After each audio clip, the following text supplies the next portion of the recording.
Christian Miller. It's time for the Miller's Edge with 4-time SEC champion and 2-time national champion Christian Miller. Once again with Christian Miller taking him down. Here's college football playoff national champion Christian Miller on Tide 100.9 and 12:30 a.m. WTBC.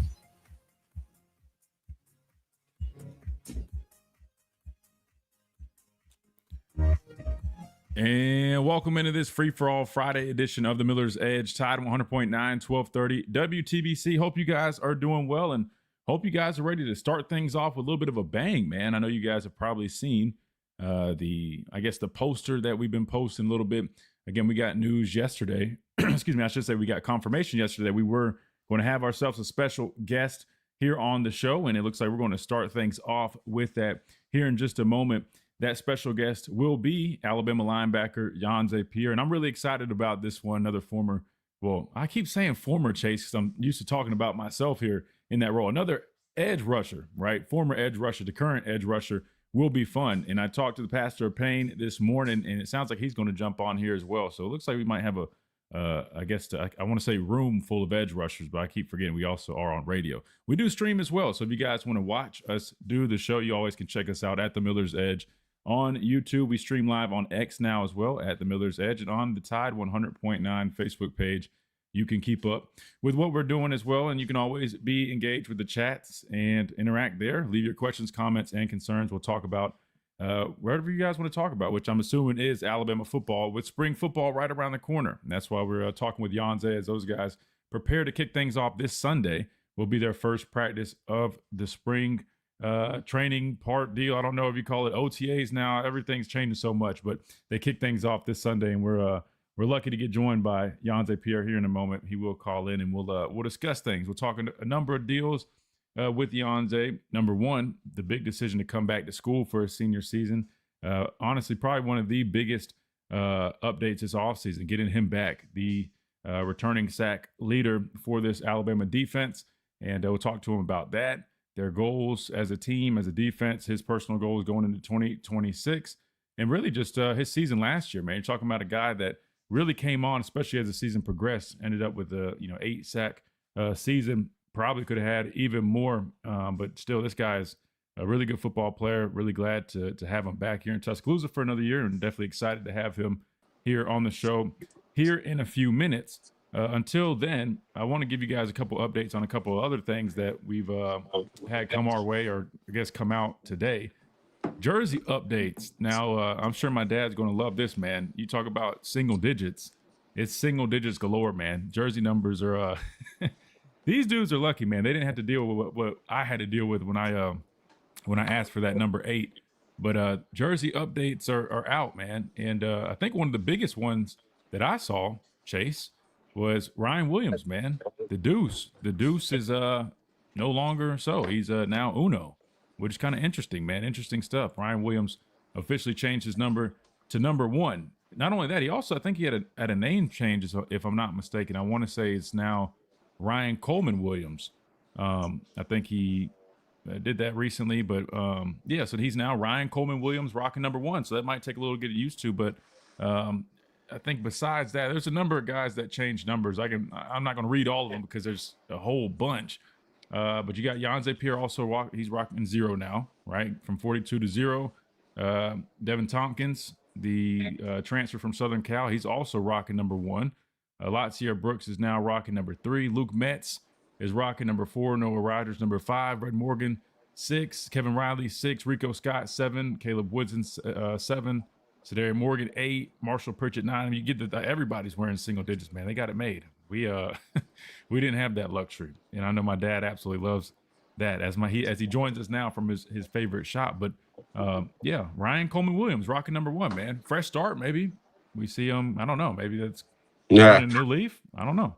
I don't know. Well, you can change your number. You can change your name. You can change all of that. But what matters is what's going on in your heart, how you playing. Looks good and all that good stuff. But, that don't matter, man. Put 0, put 100. I don't care what you put on your back. Go out there and catch the ball. Go out there and make people miss, run after the catch. Who cares? I mean, is it really that important? I know, I always like 33. I got 33 in college. I couldn't have it in the pros. You had to, when I played the 50s or 90s, that's what you wore. And then whatever number you put on your back, you made that number relevant. So whatever it is, make the number relevant that you wear. Who cares what it is, right? Because if you're good, if you wore number 3, 4, 10, it don't matter. They're going to buy your jersey because what you do on the field, not just because of a jersey number. So that's all good. No talking points for me there. Just go make plays. You know what I mean? Go do your 5-star. Go play like 5-star. Mr. Old School always got to rain on people's parade, man. I'm just announcing it. It's a little, it's news, man. I mean, people Yeah, want to get the news. I think about it. There's a lot of people that buy jerseys, especially with NIL now. They're not just numbered jerseys. They got their names on the back too. So I'm just saying it's a little update for people that had the number 2 Williams jerseys. I'm sure a lot of people have those jerseys. Might be time to update it a little bit. Now, I don't think that, the NFL, if a player changes his jersey number, at least like during the season, I think they issue like a refund or exchange program. I don't know if Alabama or Nike, whoever is doing anything here. I mean, because not only did he change his number, name is a little bit different on the back, but no, I think it's, if I heard it right, maybe his mom's last name, he added that in there or something like that. Again, none of my business anyway. Like Terrell, I think Terrell did that, right? He was Terrell Hall, then he changed his name to Terrell Lewis. I had another teammate that had a name change, Geno Smith. I think he added his mother's last name as well as like Geno Matthias Smith. It's really not a big deal. Like I said, I'm just updating folks. So if they see during the spring, because the news is we might have, I guess like a spring day again. Kind of, I know we had one last year, but a little bit more similar to the original format of the scrimmaging.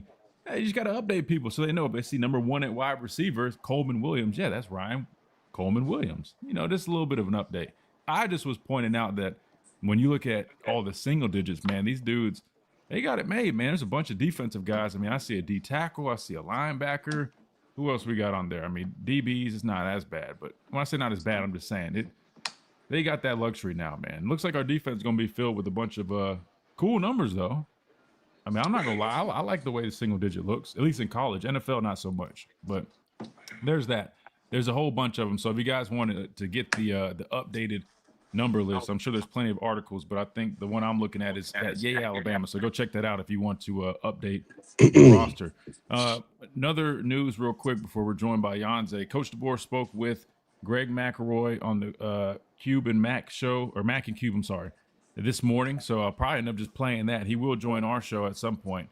I guess quarterbacks, man, they get all the love when they're playing the game, even when they're not playing the game. When they're retired, they get all the love too. So he joined them this morning. We'll go ahead and probably just play that a little bit later. I know he talked a little bit about the defense. He has some interesting comments on the defense. He said that he's a little more, not necessarily optimistic, I'm paraphrasing, but he feels like the defense is in a better spot this season compared to last, which I kind of thought was interesting, man. You're talking about a defense that, while the whole secondary pretty much is returning outside of Damani Jackson, it's a brand new front 7 outside of, Yhonzae, and then also maybe London Simmons and a couple of the reserve guys that, saw some action last season. Sounds like he's very confident in the guys that they brought in and some of the young guys that they're going to be counting on. So I want to hear it. I just read it. I hadn't heard the whole interview, but that's what I read. He made that comment. So a lot of confidence and high expectations, it sounds like, for a lot of the newcomers on this defense, which consists of a number of transfers. Devin Tompkins out of Southern Cal. You had the guy from Mississippi State, who got the 7th year of eligibility. I'm trying to think of who else. Terrence Green from Oregon. You bring in a number of guys up front. Linebacker position, you bring in Caleb Woodson. I keep hearing his name pop up when Coach DeBoer is asked about this defense, so it sounds like he's really high on Caleb Woodson, the former captain over at Virginia Tech.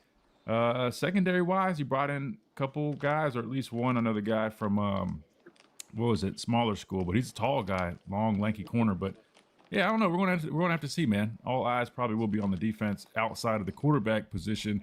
As we all know, that's going to be a very interesting battle in itself. Real quick, let me remind you, as I'm watching my dad get his little tobacco pipe ready, man, about our friends over at R&R Cigars. If you guys also enjoy a nice stick, maybe a nice pipe like he has right there in his hand, check out R&R Cigars. You can always go to that website, rnrcigars.com, where you can use that code Miller's Edge, get yourself 20% off. Big discount there. Plus, if your order qualifies, you can get free shipping. That is nationwide. So make sure you guys Check them out for the best humidor in the Southeast. Plus, if you're looking for a place to go hang out, watch your favorite games, kick back, relax, you got the SEC women's basketball tournament going on. Big time win over the Vols yesterday for our women's basketball team. Go watch that R&R Cigars. You got baseball, softball going on, spring ball kicking off. Not really anything to watch there, but still, if you wanted to go talk about it, hang out with some folks like my dad likes to do, chilling at the shop, check out R&R Cigars, 2703 Gary Fitz Street here in Tuscaloosa. You can't beat it. Plus, not only do they have cigars, over 160 bourbons as well. Drink responsibly. Again, that's R&R Cigars, the official cigar provider of Alabama football since 2014. And while I'm talking about cigars and Alabama women's basketball, I did see a tweet. Shout out to Cleo. She tagged us in this tweet. Looks like they might have been listening to the show, man. Just the other day, I made this comment. I said, I was asking, does basketball light them up for the Tennessee games, right? I wasn't aware of that. Then somebody made a comment about, it's in Coleman, it's in an arena. Probably wouldn't be too smart to smoke out the gym, right? Made perfect sense. But allegedly, and then this is just a tweet, not sure if it's accurate, but somebody said, pretty sure Alabama lit up some cigars as it's customary after a win over rival Tennessee. Can easily smell it in the hallway by the locker room here in Greenville. So listen, I'm just saying, I threw it out on the show. I'm like, hey, should we start doing it for all sports? Maybe they've been doing it. I'm kidding. They probably have done that occasionally. But I'm just going to have fun and take credit for it because I just mentioned that. I just was talking about it. That's sounds like they lighted tradition. up in Greenville. No, but I think it was only football though. I wasn't aware of basketball. Well, maybe basketball did it too, or men's basketball. Everybody in the chat said it wasn't really a thing, but I feel like they probably done it. I feel like maybe I'm making it up. I don't know. They're doing. Well, they ain't ready. Right They now. ain't ready to do pipes because that's a little bit out of their budget. I don't know. Unless they get an NIL sponsor. Wait, hold on. Wait, what do you mean out of the budget? I feel like that would be cheaper, man. That's right here. You just reuse it. Yeah, but this right here in the loan. I mean, they're not gonna give each player $100, $150 pipe. It probably wouldn't be very healthy. I don't I think. mean, tobacco. That. This is cheaper than a cigar if you get a 2-ounce thing of pipe tobacco. But just to get the pipe, it's a little bit expensive. But you never know. But it's Alabama. They got the dough, they got the money. So maybe change that tradition and do like be like, hey, we just bust y'all up, Tennessee.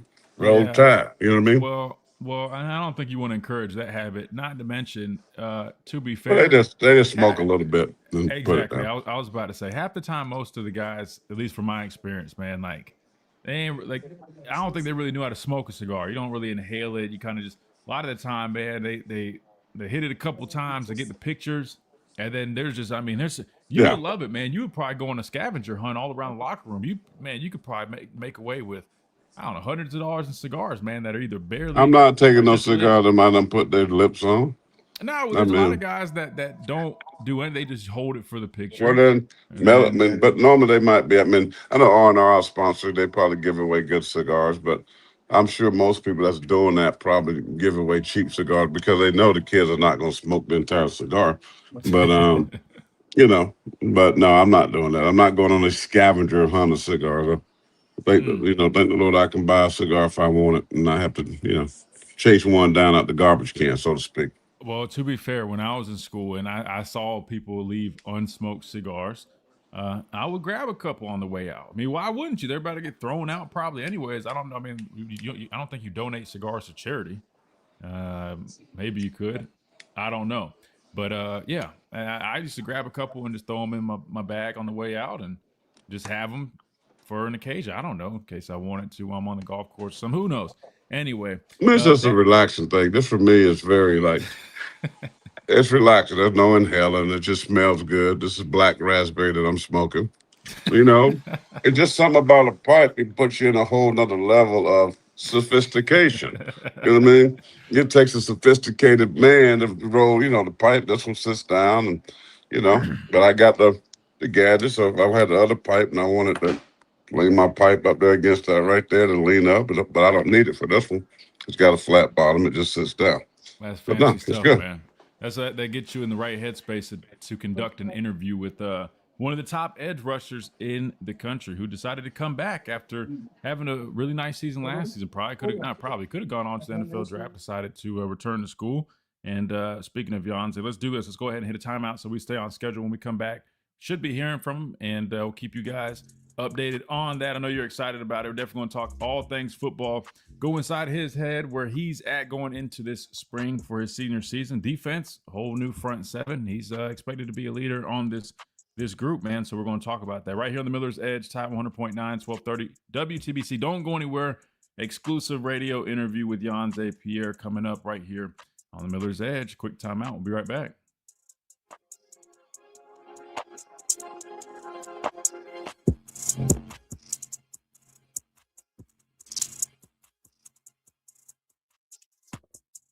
It's a crime to pay more than one dime down. So get to Tuscaloosa Chrysler Dodge Jeep Ram. Plus, they have acres of certified pre-owned. TuscaloosaCDJR.com. The Tuscaloosa Thread News Update is brought to you by Tuscaloosa Chrysler Dodge Jeep Ram, Tuscaloosa's destination for iconic Jeeps. Bye.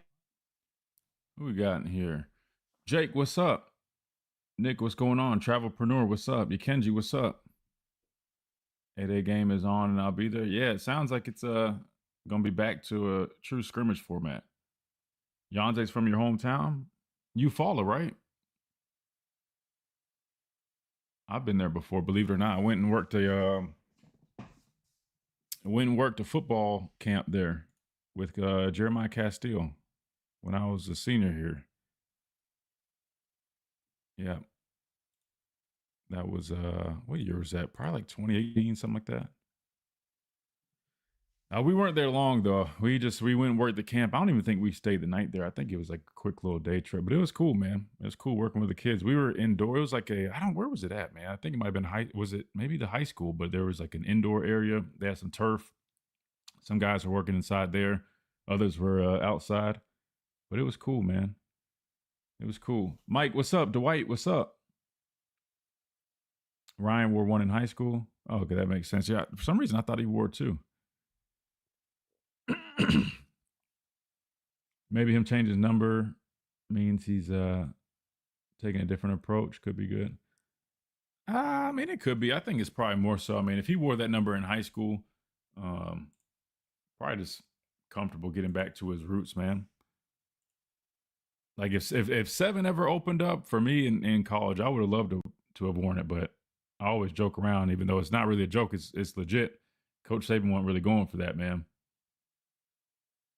And it kind of did open up because I remember Ryan went from 7 to 22, but I think Diggs ended up taking it. And at that point, I wasn't going to try to circle back.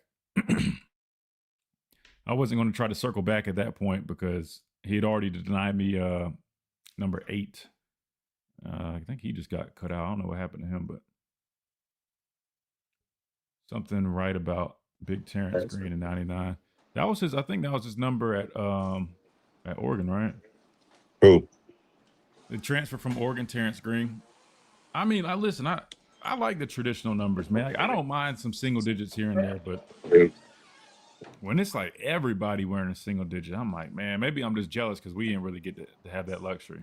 But Coach Saban got a little bit more lenient as the years went on. Yeah, Carmelo from Mercer, that's right.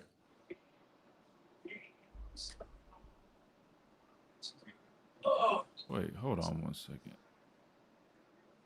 1916 Carolina. It's going to be a hard game. My God is bigger, better, strong. Somebody asked about John Harbaugh's coach. I like that hire for the Giants because he kind of mimics who we are. You know, old school, blue collar, run game, great defense, you know, passing game. And he has Jackson Dart, I heard him say that he's not Lamar Jackson, obviously, but he got that same type of skill set. That they're going to implement an offense that surrounds his skill set, which I love to hear from a coach. You know, we're not just putting in an offense that this is my philosophy and this is what we do. He looks at the talent they have and said, this is what we're going to do. I got a quarterback can throw it, can spin it, he can run it, improvise, you know. So I like the hire, and I think it's going to bode well for the New York Giants. Yeah, we'll see. We'll see.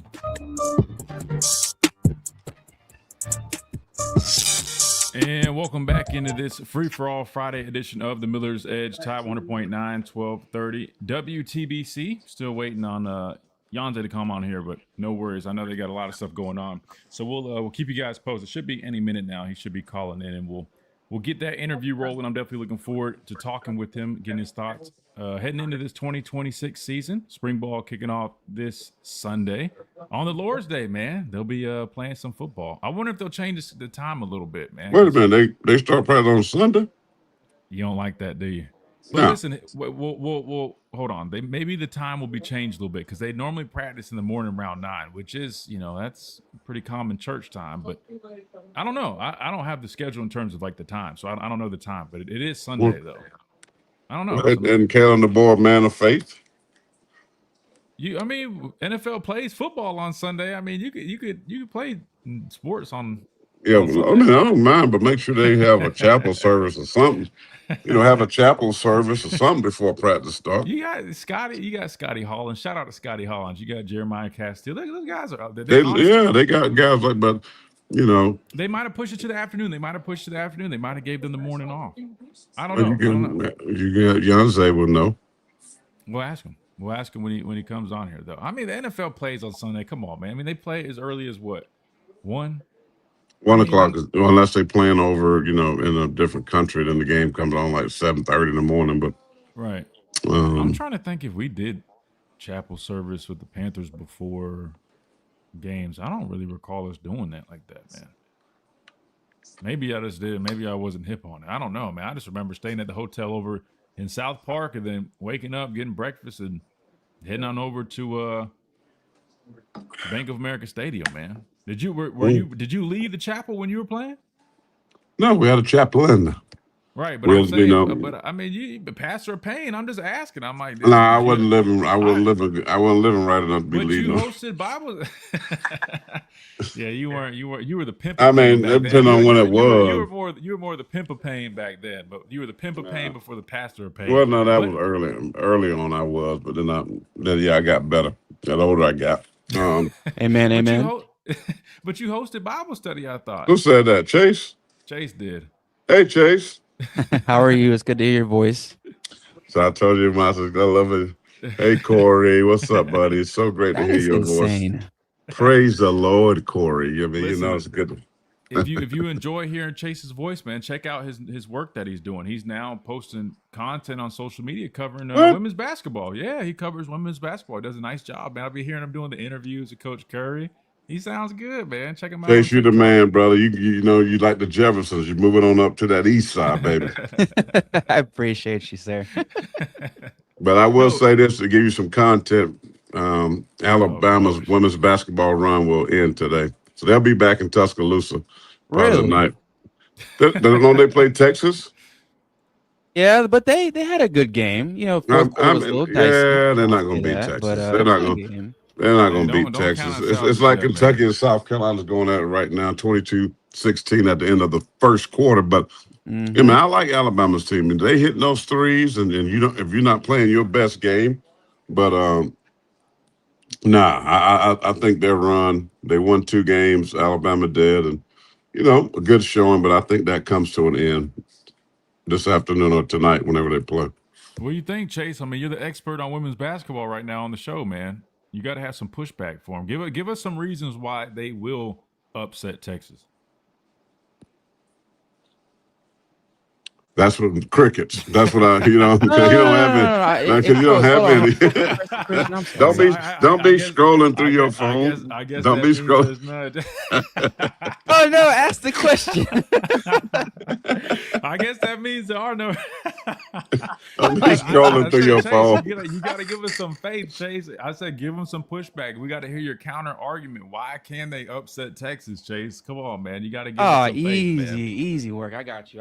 Okay, so you got the 1 through 5, right? You got Jessica Timmons. She's probably averaging the most points right now for Bama. She looked good against Tennessee, which is a pretty good defensive team. And then you had Tamia Scott. She's a good transfer, I think, from a mid-level D1 school. She's been good under Coach Curry's system. And then with the return of Ace Austin, probably one of the best freshmen in the SEC. She's good off the bench. And then Essence Cody. She's finally kind of getting her footwork better. I would say I think that's something that was lacking against Texas. Texas has a lot of good 4 and 5. And I would say the shooting's better from 3. Texas is a big mid-range type of player, like with Madison Booker, Bria Cunningham. So it'll definitely be a competition for sure. But I think Christy Curry, what I've learned about her is she doesn't make the same mistake twice. She learned from the Tennessee game. She didn't allow Mia Paldo, one of the best freshmen coming out of that class, I think 2 years ago. She shut it down. And I think with what they did to Tennessee was, look, we're going to force you to make uncomfortable shots. I think they had 18 turnovers to 10. Now, Texas was very careless in the previous game. They had faced Bama, very sluggish in the first half. They kept Madison Booker to a low number of points, and then she's just a good player. She's going to find her scoring in the second half. But I just feel like Alabama is really finding their niche.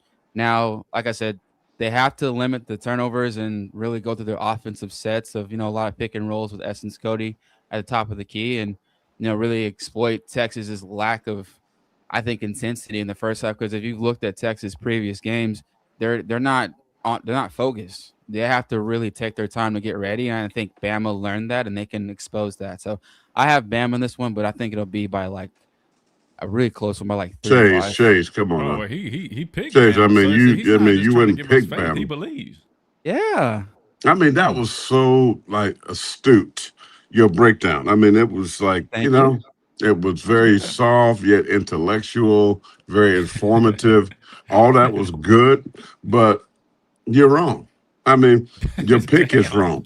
I mean, it's just it sounds good. It sounds good for the Bama fan to be, hopeful. And, we talk about this a lot, from the football side. You want to give the fans hope. I get all of that. But at the same time, just something about being realistic. I mean, something about saying, hey, you know what? They had a good run. They're going to play hard. I like Coach Curry. I like her mentality. Her players definitely take on her persona. And they'll hang around, but the problem is going to be the inside, in the paint, right? The low post. Texas big, they play inside out. They got people that can shoot the 3, but they like to penetrate, dribble, drive, dish, pick and pops, but the bigs, the big girls, we like to call them, in the paint, it's going to give them the edge of Alabama. Now, Alabama can hang around if they're allowed to shoot 3s and they're making them. Right. And they're creating turnovers and transitional points and that type of thing. But Texas is really good. I mean, they beat South Carolina the first game. We got them the best of them at home in Columbia. And I think they're on different sides of the brackets. And so I think we're going to see a South Carolina, Texas, another, of course, LSU is on your side, too, if I'm not mistaken, Chase. So it's going to be hard for it's going to be hard for Alabama. They got a good team. They're going to probably be a 6th seed in the NCAA tournament, which I think is a good seed for them. And they're a team that can upset people. I mean, but they won't upset Texas. They might upset somebody else in the NCAA tournament, but it will not be Chase, the SEC tournament, unfortunately, Bama fans. And you never know, man. Never say never, man. Listen, yesterday was an upset. They beat Tennessee. I mean, they ain't really an upset. That was like a Tennessee's a good team now. They are, but they went 8-8 in the conference. I mean, the SEC conference in women's basketball is very difficult, by the way. So, but they were I think well matched up against Tennessee. Tennessee haven't been playing well down the stretch. They have talent. They're very athletic. She likes to alternate 5 at a time. She wants to run at you, get new players in the game, keep them fresh. But, I'm not shocked that Alabama beat them. Not at all. I mean, we'll see. We'll definitely see. I mean, you're quite the women's basketball expert, man. I guess that's listen. I mean, when I'm a Dawn Staley disciple here. I'm a Dawn Staley disciple. And what she has done here at South Carolina and really just dominated the SEC the last decade. And, sellouts the last 12, 15 years. I mean, you get excited about that. Unfortunately, our men, you're nothing to get excited about. It's terrible. I mean, so people support women's basketball. She has a great following, and I'm one of them. I mean, I like what she's about. I like what she brings to the table. She got great players. And think about it. South Carolina is this good. Chloe Kitts is out. They lost, I think, 2 other players. I mean, Ashlyn Watkins didn't even play this year. You know, she was kicked off and then came back, and then she had a knee injury. So their two best bigs are not even there. And they're doing what they're doing. So this is a dynasty, you know, and you guys used to what a dynasty is in football, used to be anyway. But South Carolina women's basketball is a dynasty right now. No doubt about it. I don't know if I would put them up there with our dynasty just yet, but they No, not yet. It's a good one though. It's definitely a good one, and all credit. I mean, she does a phenomenal job. You think we need to give Yhonzae an Apple Watch for Christmas or an early Easter present? I think he's got plenty of resources to do that. He's on the phone lines. He'll be joining us when we come back right here on the Miller's Edge. Tide Warner. Hey, Yhonzae. Come on, dog. Let's go. TBC. We will be joined by Alabama linebacker Yhonzae Pierre. We come back after this timeout, so buckle up. We're about to roll right here on the Miller's Edge. Tide 100.9, 1230 WTBC. Good to see you, Chase. Good to talk to you, Chase.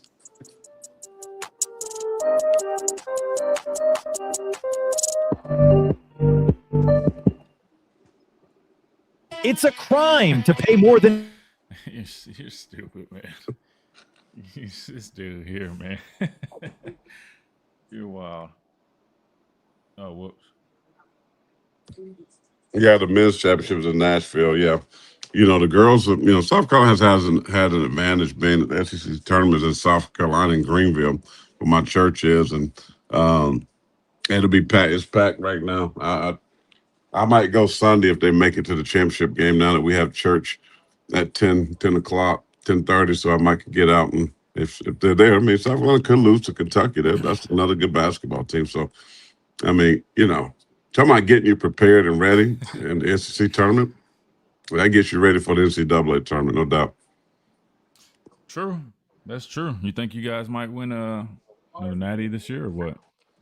Think y'all got No, it? I don't think they're good enough to win. I think, you know, with UCLA and UConn, man, UConn, but still they have the same coach.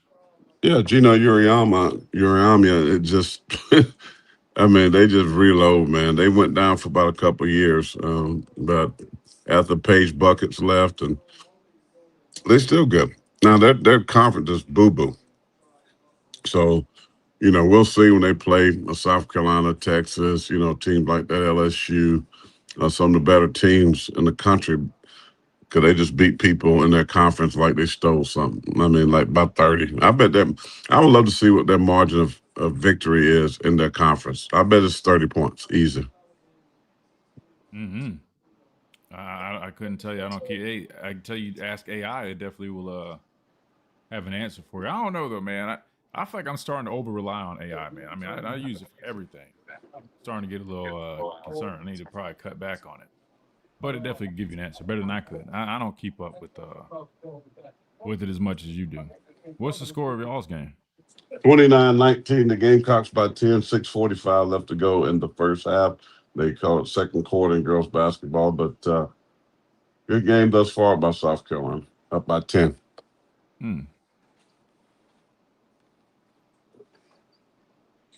Kyle says, glad the pastor's in the house.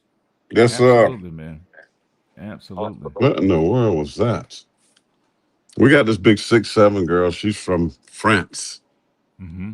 18-year-old. Remember, I was talking about her a little bit. She played pro, right?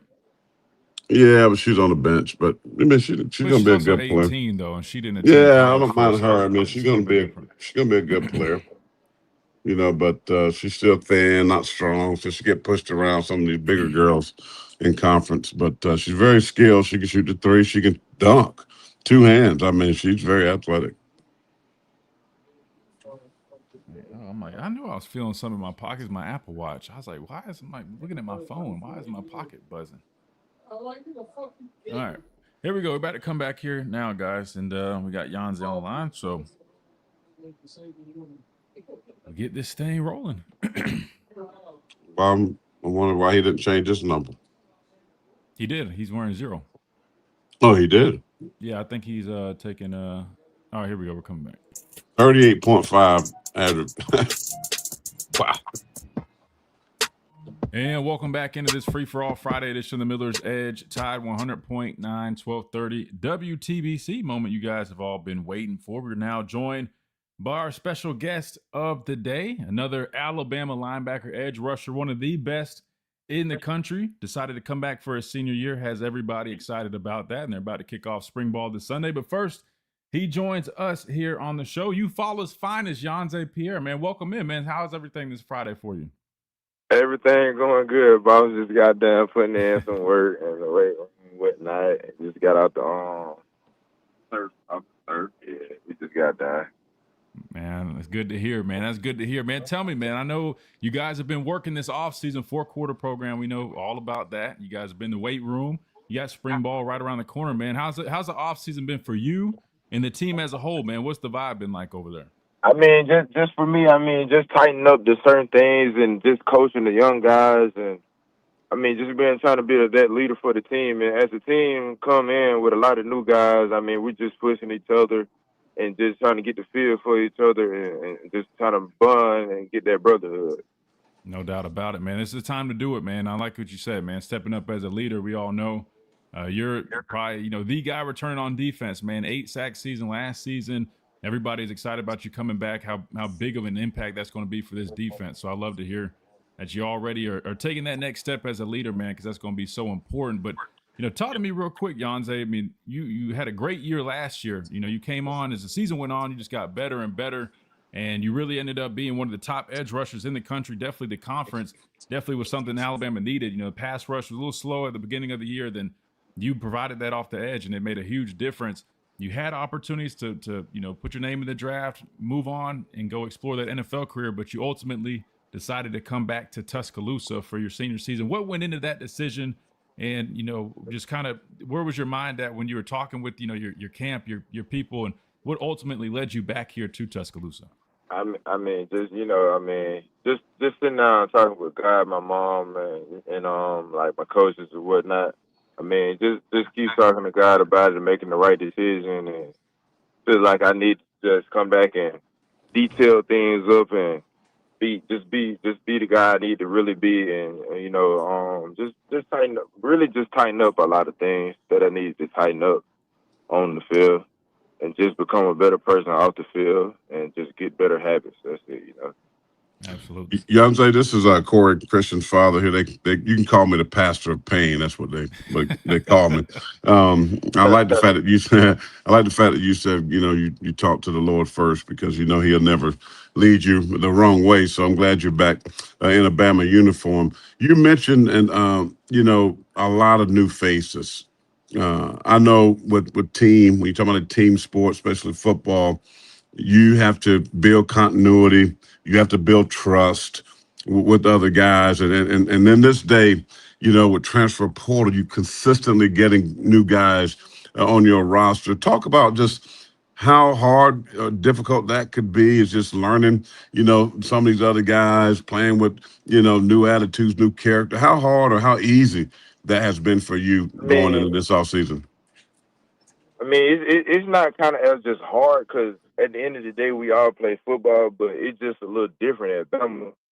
So, like, just coming in and we seeing, like, what type of guy you are. Like, are you that type of guy, or you not that type of guy? But the people we got in the building, like, we surround ourselves with, it's just, hard-working guys. We pushing each other all the time. We always competing in something. So, like, when like new guys come in, we try to make themselves feel at home and whatnot. We just try to make people open up, as in with the B-Star Fire, and So we just try to this kind of new.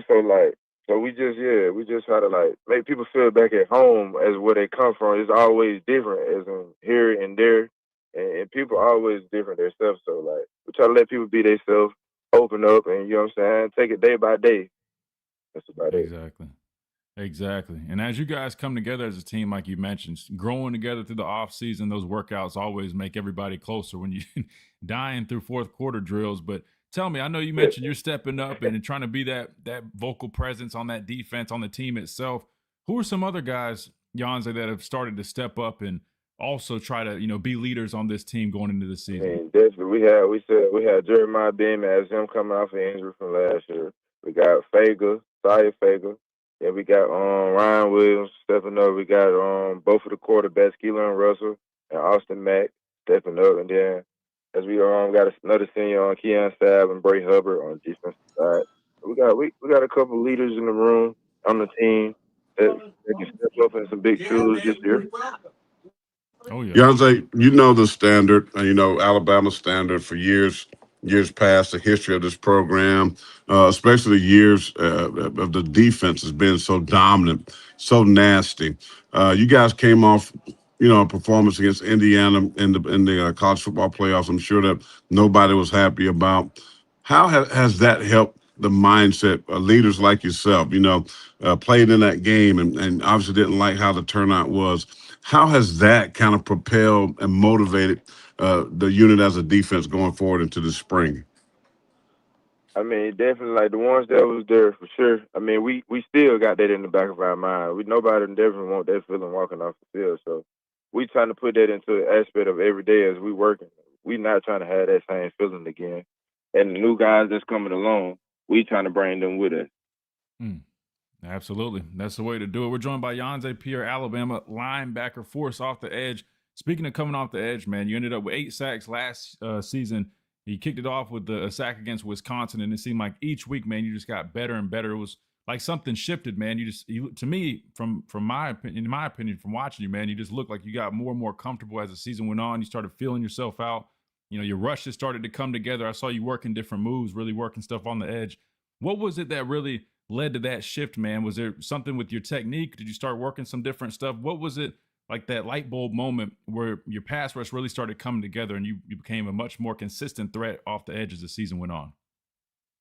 I mean, just the opportunity to get the rush and then the opportunity to be on the field as a starter as it came and it just big shoes I had to fill. But as my coach, you know what I'm saying, prepared me with the certain rushes we had for certain schemes and whatnot. It was just the practice and the practice I put in for the rush, and it just came all together as it was getting more reps at it and certain reps at it. Like it just take reps and seeing it all over. You know what I'm saying? That's it. Hey, Yhonzae, let me ask you this. You know, we all play linebacker, myself and Christian.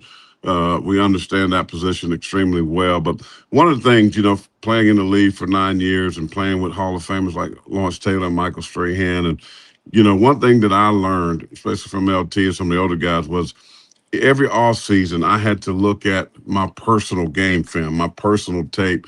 You know, you obviously a very good pass rusher. That seemed to be a natural for you. But when you look at your game, what is that thing that you say, man, I got to get better at this season and to help my draft status, to help my team? What is that one thing that you feel like you got to get better at? I feel like just setting the edge and being firm when it comes to the run game. I say with certain techniques and hand placement, and I would say just being more dominant on the field all throughout the game, and just like with the leadership. And I say that. Absolutely. And speaking of other guys coming off the edge, we know the presence that you bring, but it's always important to have a counterpart. You know, for me, it was me and Anthony Jennings, Terrell Lewis, Ryan Anderson, Tim Williams. You lose a guy like Quay Russaw, but you got young guys like, you know, Justin Hill, some other guys that can step up. Who do you feel like can help step up and kind of play opposite to you and help provide some of that pass rush presence this upcoming season?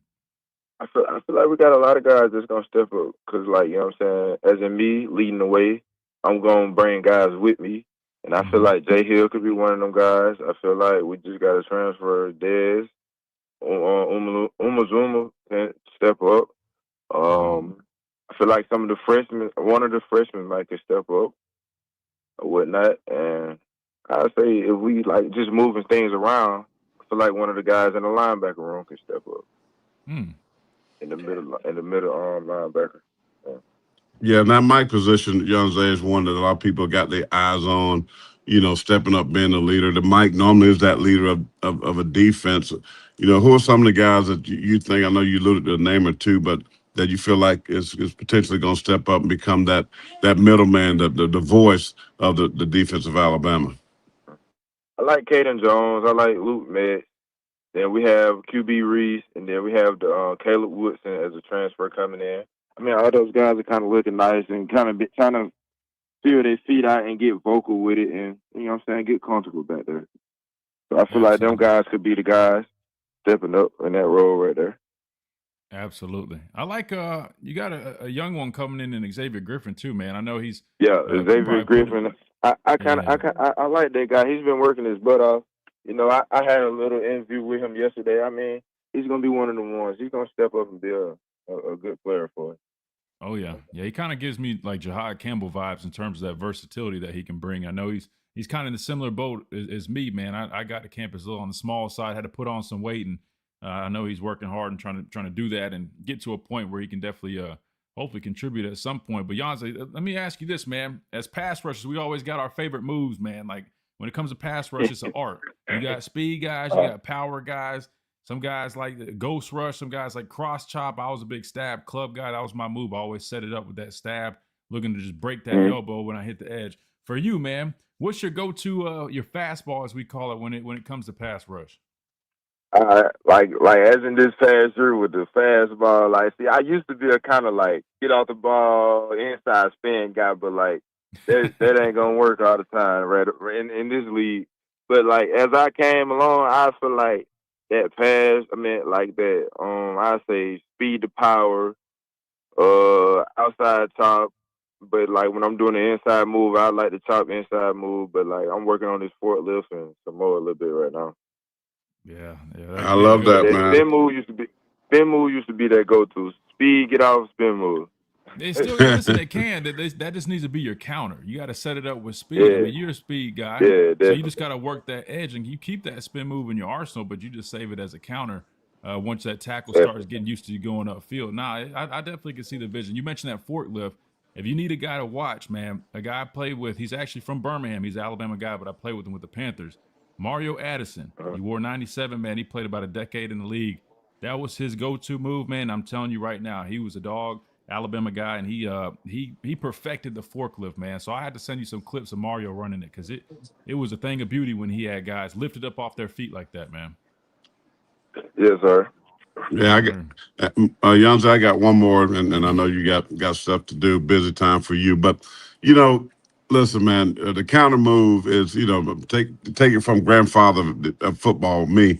You know, the counter move is pivotal, bro. You know what I mean? And we talk about setting guys up, right? You know, as a pass rusher, you always have to set guys up. And Lawrence Taylor taught me this very well. I mean, I might have, you know, something in my mind that tackle takes that away. I got a counter, or, you know, I set him up. I mean, I'd be looking to get a sack on a said particular play, but I'm setting him up for that inside spin move, right? Club him and come back inside, that type of thing. So keep that in mind. Number two, my question is just about the team, the mindset of this 2026 football team in Alabama. A lot of fans, obviously, disgruntled, not happy how things worked out last year, how it finished. What can you tell these fans that are listening to you today? Get them to feel more comfortable about what you guys doing, how the offseason, the workout, fourth quarter program was, and what's the attitude right now of the 2026 Alabama football team? As a 2026 football team, as we come in and day out, I mean, everybody had that work mentality. So, like, as Baloo pushing us every day, I mean, everybody is loving the grind. We loving the work. We just iron sharpening iron right now. So, as I say to the fan, it's going to be a good one to see this year. Absolutely. And last but not least, Yhonzae, I just got one last one for you. For you personally, man, expectations for this 2026 season. You had 8 sacks last season. Talking about those moves you've been working on, refining some of your tools, man. What are your goals and expectations for yourself, then also for the defense in 2026? I mean, for sure to be that leader, that leading tackle for loss. I mean, and most of some of the awards or whatnot trying to win this year, first team, not second team, all first team for everything or whatnot. But just doing my 111 for the defense and everything could come to me. Absolutely, man. Write them down, brother. Write them down. Put them on that mirror so when you brush your teeth in the morning, you know, those goals, ask yourself every single day, have I done what it takes to be first all SEC, to be an All-American, be a first-round draft pick? And I can tell you it helps you and it keeps you reminded of what those goals are and how hard you need to work, man. So I just pray that the Lord will bless you, keep you safe, man. Keep those legs, those ankle bones and shoulders fresh, and go out and do what we know you can do, man. Go out there and make plays and be a baller, brother. Absolutely. Yes, sir. I Yhonzae, hey, appreciate man, it. I appreciate you joining us. I know you got to get back to some stuff, but I appreciate you taking some time to join us on the show. You're always welcome, man. Open invite. You ever need to just voice anything, you need to just get something out to the fans, man, we got you over here. And I'm sure I'll catch up with you at some point in spring, man. But best of luck this upcoming spring. Have a healthy, safe spring, and we'll definitely we'll chop it up soon, brother. Yes, sir. I appreciate y'all. Y'all have a good one. Yes, sir. You too, brother. Good deal. Yhonzae Pierre, everyone. Big thanks to him for joining us. Really cool stuff, man. I hope you guys enjoyed that. If you guys missed some of it, you can always rewind it back on the streams or go back and watch the reruns or listen to them wherever you get your podcast, whichever platform. We are on Spotify, Apple Podcasts, all that good stuff, man. So big thanks and big shout out to Alabama linebacker Yhonzae Pierre. A lot of cool stuff we talked about, man. He mentioned some young guys that have been putting in some work that he's excited about seeing. We're going to hit a timeout. That way we stay on schedule. When we come back, we'll discuss what we talked about with Yhonzae and more. Plus, we got some clips from head coach Kalen DeBoer speaking to Greg McElroy this morning. We'll also play that right here on the Miller's Edge, Tide 100.9, 1230, WTBC.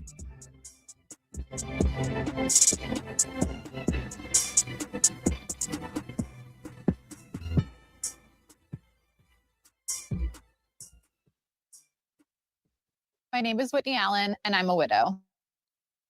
Okay, that was quite the commercial. Good stuff, man. Good stuff. You had some great questions, man. Some really good questions. Mhm. I said you had some really good questions, man. Really good stuff. Yeah. I'm OG.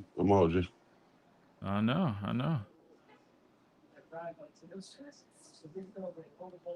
Time to get Bray back on. We can reach out and ask. Good stuff, man. I'm glad he was able to jump on. Yeah, he it wasn't his fault, by the way, for running behind a little bit. He had he's got some. I talked to them. He was doing some stuff. So I know. appreciate I'm him. good. I was cutting up with him. No. I know. I just meant in general. I just didn't want people thinking he'd Blame it on the rain. Yeah. Will this defensive line dominate this spring and summer? We'll see. We'll find out shortly, man. I'm excited for the scrimmages, though. To be honest with you, I want to see the scrimmages.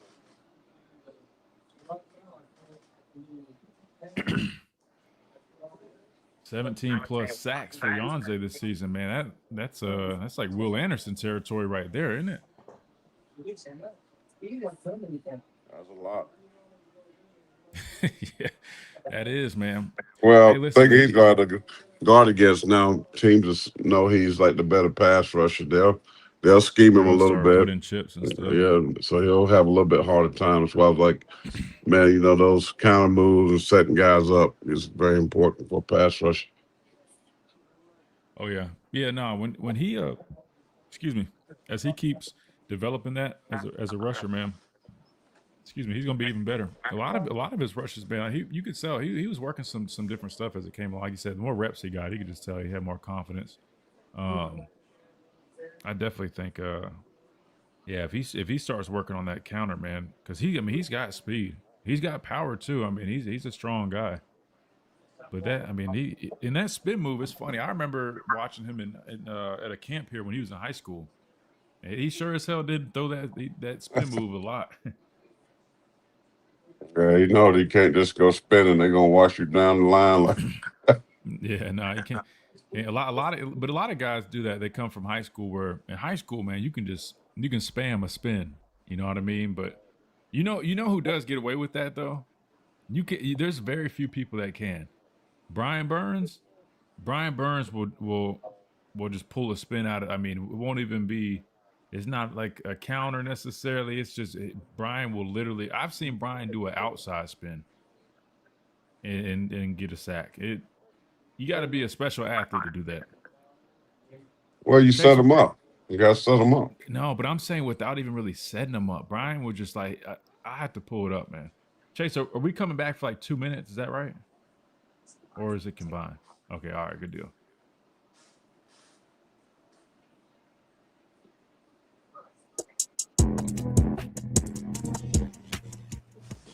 And welcome back into this Free For All Friday edition of Miller's Edge, Tide 100.9, 1230 WTBC. Big shout out to Alabama linebacker Yhonzae Pierre, who just joined us on the phone lines. Really appreciate him doing that. They got spring ball this Sunday, and I know he's had some stuff that he's taking care of today. So we're glad to squeeze him in real quick, and glad he took some time out of his day. So big shout out to Yhonzae. We will have to hit this top hour break here in about a minute. When we come back, we'll keep rolling. We'll talk about what we talked about with Yhonzae, because he had a number of answers that I definitely think are worth talking about, man. Some of the names that he threw out there for the inside backers, for some of these outside backers that he mentioned, provide some pass rush. Definitely want to talk about that. Plus, we'll hear from head coach Kalen DeBoer, who joined Mac and Cube show this morning, had a number of things he talked about. And speaking of being high on the defense, he also had a lot of praise for the incoming guys that they have for this roster in 2026. We'll do all that on the other side of this top hour break right here on the Miller's Edge, Tide 100.9, 1230 WTBC. Don't go anywhere. We got plenty more coming at you right here when we come back.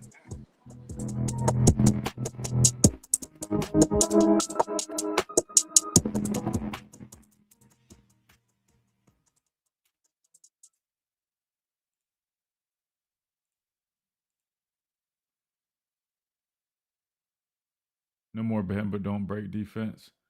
3 and out. Let's go. You know, I will say this. I don't think, like, when we talk about bend but don't break, I don't think that's like intentional, right? Like no defense. Not even. I don't think. I'll tell you, it's really not intentional. It's just that was the result. So what I mean is, there's no defense that somebody would come up with where they're saying, "Hey, we're going to let teams do this, or we're going to be necessarily okay with this."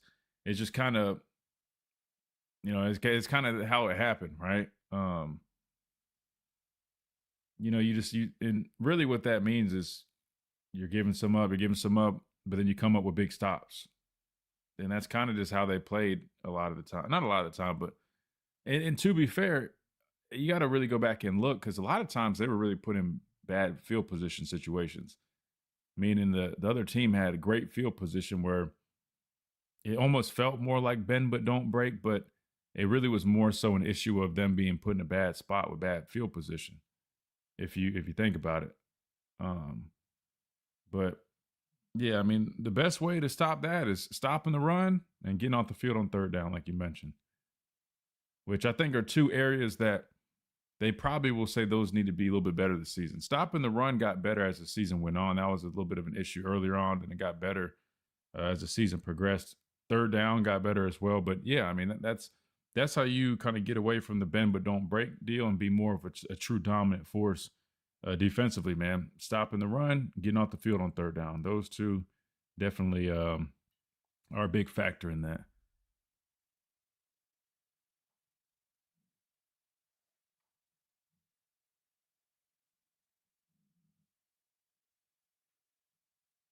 QD, what's up? Just missed the interview. Oh, good, bro. Just, you already know the deal. Rewind it, run it back.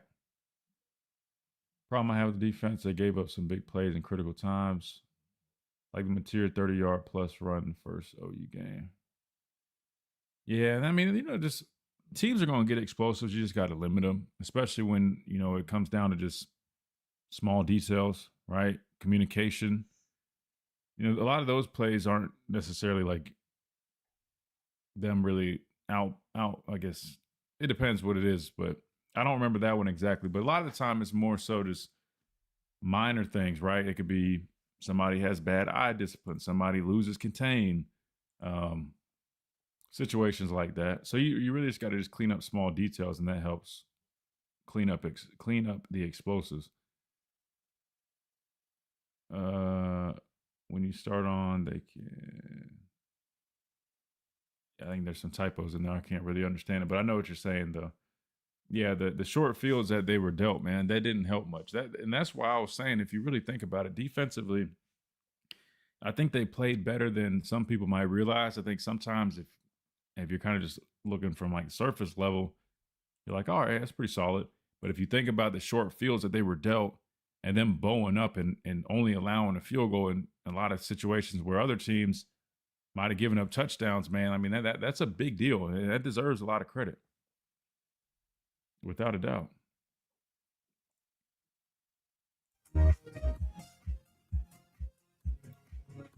And welcome back into this free-for-all Friday edition of the Miller's Edge, Tide 100.9, 1230 WTBC. Just got done talking with Alabama linebacker Yhonzae Pierre. Really good stuff from him, man. Talked about a number of things. Talked about the mentality of this team going into this upcoming season, kicking off spring ball this Sunday. He mentioned some young names, some young guys to keep an eye out for. He mentioned some guys that could step up opposite to him in terms of pass rush. So a lot of good stuff there, man. He said he sat down with Xavier Griffin, man. He said he had like I think he used the word interview, man, which is interesting. So that's good, man. It sounds like they got some type of dynamic going on where I'm sure they got a leadership committee or something like that. Council, they like to call it. It's just different than what we had. We didn't have like a sit down with older players. We had to sit down with our position coach. We had to sit down with Coach Saban, but we never had like an actual sit down with an older player. So that's kind of interesting to hear, though. But I like that, though, because Xavier Griffin is a guy who I'm not sure if you're too familiar with him. I know you don't keep up with recruiting like that. Honestly, I don't really, but the top guys like this, especially him being a linebacker, I was intrigued, and he's in my opinion, a really, really special player, and that's why Yhonzae said he's going to be one of those guys. He reminds me a lot of Jahad Campbell. Matter of fact, he ended up taking the number 11, which I think that probably had something to do with Jahad. I know he probably looks up to him, watched him play over the past few seasons before he went on to get drafted by the Eagles. But that said, it makes me wonder if Yhonzae's meeting with them. For sure, it makes sense, two defensive guys, but also makes you wonder, does that mean Xavier might be playing a little bit of outside? We didn't necessarily ask exactly where they had him, but if I had to guess, he's probably going to have a similar role. I was thinking about this earlier. He kind of reminds me of maybe like a Rashaan Evans type situation where Rashaan was recruited out of high school. Now, I know I'm not saying that they're a little bit different. Body types are different. Don't get me wrong. But Rashaan out of high school, I want to say played kind of like defensive end in high school, but he was recruited to play outside backer here. Freshman year, he was a tremendous athlete. I mean, very explosive off the football, probably one of the best athletes we had that could rush the passer. So that was his role as a true freshman. Rashaan was primarily a third down rusher for us in 2014. 2015, he still was playing some outside backer, but then they started kind of, playing him a little bit at inside or getting him to learn the position. And then he ended up playing inside the rest of his career, where he went on to be a first round backer in NFL draft. That said, I feel like Xavier Griffin might have a similar path where maybe that first year they find some ways for him to get on the football field in some pass rush situations similar to how Rashaan was. And then as he progresses through his career, maybe he starts working back off the ball in that true linebacker, like middle linebacker role, and then kind of comes down like Rashaan did and rush on third downs. I think he's a similar type deal, and that's what Yhonzae was talking about. So I'm excited. He's one of the guys, the young players I'm looking forward to seeing this spring. So it's cool hearing Yhonzae mention. But he also mentioned two other guys initially. He mentioned Caden Jones and Luke Metz. Those are the first two names that he fired off when he was talking about the inside backers. Not sure if we're reading too much into that or whatnot, but those were two of the first names he mentioned. So I know a lot of people are wondering kind of how that inside backer position could look. Definitely going to be a competition, but I guess it's maybe worth noting that those are the two first names that he fired off, which I know they like Luke Metz a lot. Caden Jones was mentioned by Kalen DeBoer the other day as well. So obviously he's a guy that's coming up. And, QB Reese, I think he's a good player, a little undersized. And then Caleb Woodson, the transfer from Virginia Tech, probably the most experienced guy in that linebacker room. He mentioned your guy, Zulu. I call him Zulu because I don't know how to pronounce his last name yet. Do you know how to say it? No. He's a Gamecock. He's a Carolina guy. I know he is. I mean, I think he's a guy that. I feel bad. Let me pull it up. Say it again. Go ahead. I think he's a guy that can add a lot to this defense, a lot of versatility. He's long. He's lengthy. Another good pass rusher, consistent. Going to get more opportunities. Now you don't have to stand, play behind two guys like he did at South Carolina. I think he'll have more of an opportunity there. And he's got a wealth of experience. Yeah. Well, I'm thinking about it. I mean, if he's playing Wolf, he's immediately behind Yhonzae. And then Justin Hill, true freshman from last year, I would argue that Justin's probably on early downs going to be the first. Well, I'm saying he's a guy that, and all the exotic pass defenses now. You're saying You more got like third you down. got to be able to packages. match personnel, but yeah, not just third down, because everybody is a nickel offense. So you play a nickel 90% of the time now anyway. So I think there'll be more opportunities that, especially when you get in those second and longs, very obvious pass situations that you can now schematically match up and do a lot of different things. So, and the kid got a wealth of experience. He can play. I mean, so and I think sometimes when a guy changes environments, get into a program like Alabama where they need pass rushers, they're going to rotate a lot more than they did at South Carolina. So I like him there. I think he'll be a better player there, to be honest with you. Really? Mhm. Yeah. I mean, I definitely agree with you in terms of pass rush wise. I'm trying to feel out where he fits in from just like a position standpoint, because at Wolf, I mean, Yhonzae and Justin Hill, I mean, those two guys, rotating them at Wolf, I think you're good there, especially on early downs, without a doubt. Zulu, in my opinion, it's like, I don't know, man. Depending on it, how big did you say he was at South Carolina? Because I'm just trying to like Bandit. He's about 245, 245 pounds. Right. See, I just feel like that he's at Bandit. I don't know. I guess if you're playing more of a 5 technique majority of the time at Bandit. But here's my whole thing, though. As a coach, coaches identify the talent. They know what they have, and then you got to schematically put these guys in positions to excel. And that's one of the things, even when Nick Saban was there, I felt like, we go back to Will Anderson Jr. I mean, when you had to slide down, you totally played him out of position where he couldn't be effective. Yeah, I know you said he was better than what they had, but do you take a guy like that and take away all his style points, so to speak, and put him in a position that he can't excel? Coaches identify talent. Coaches put players in position to do great things to help the defense or offense, whatever it may be. I think Alabama needs to do a better job of that. They got all these skilled players, high skilled players, forget the star rankings. We know that they have skill. Well, then identify that and then find places to put them where they can be their best. I mean, it's dumb for a coach to ask a player to do something that he's not comfortable doing, that he's not good at doing, instead of playing him somewhere where he can really flash and be the best that he can be. So that's what they have to do better. And I don't know what that is, for each individual player, but put them in position to ball. You know what I mean? And that's been one of the biggest problems. And then that goes back to Nick Saban. It's just not Kalen DeBoer. I mean, I don't understand how coaches play guys out of position. I mean, that drives me nuts. Well, I got an example for you. I mean, here, I'll play this on the screen real quick, because to me, this is kind of what you're describing. Hold on, not that one. Hold on, let me take that down. This is what you're describing right here. Lottie is, in my opinion, one of the better slot receivers in the country. And if you got a really good slot receiver, I think it gives you the availability to get Ryan on the outside more and get him out there where you can threaten the edge of the defense a little bit. So that would be a prime example of kind of what you're referencing here, right? Because in my opinion, I know they moved Ryan to slot last year. I mean, because you bring in Isaiah Horton, you had Jeremy Bernard stepping up. Naturally, if you're looking at those 3 casts of receivers, I think Jeremy easily could have done it too. But I think Ryan, you're like, oh man, giving him that space to work, the middle of the field, maybe let's just try it. I think when you get to a point where he just clearly isn't very comfortable there, I think through the first 3 games, I think it was evident. And then when you see Latsier Brooks coming along, like he just mentioned, he just said he thinks that Latsier Brooks is one of the best slot guys in the country. Now you can bump Ryan back out. So I'm just saying, like, to your point, even last year was a prime example.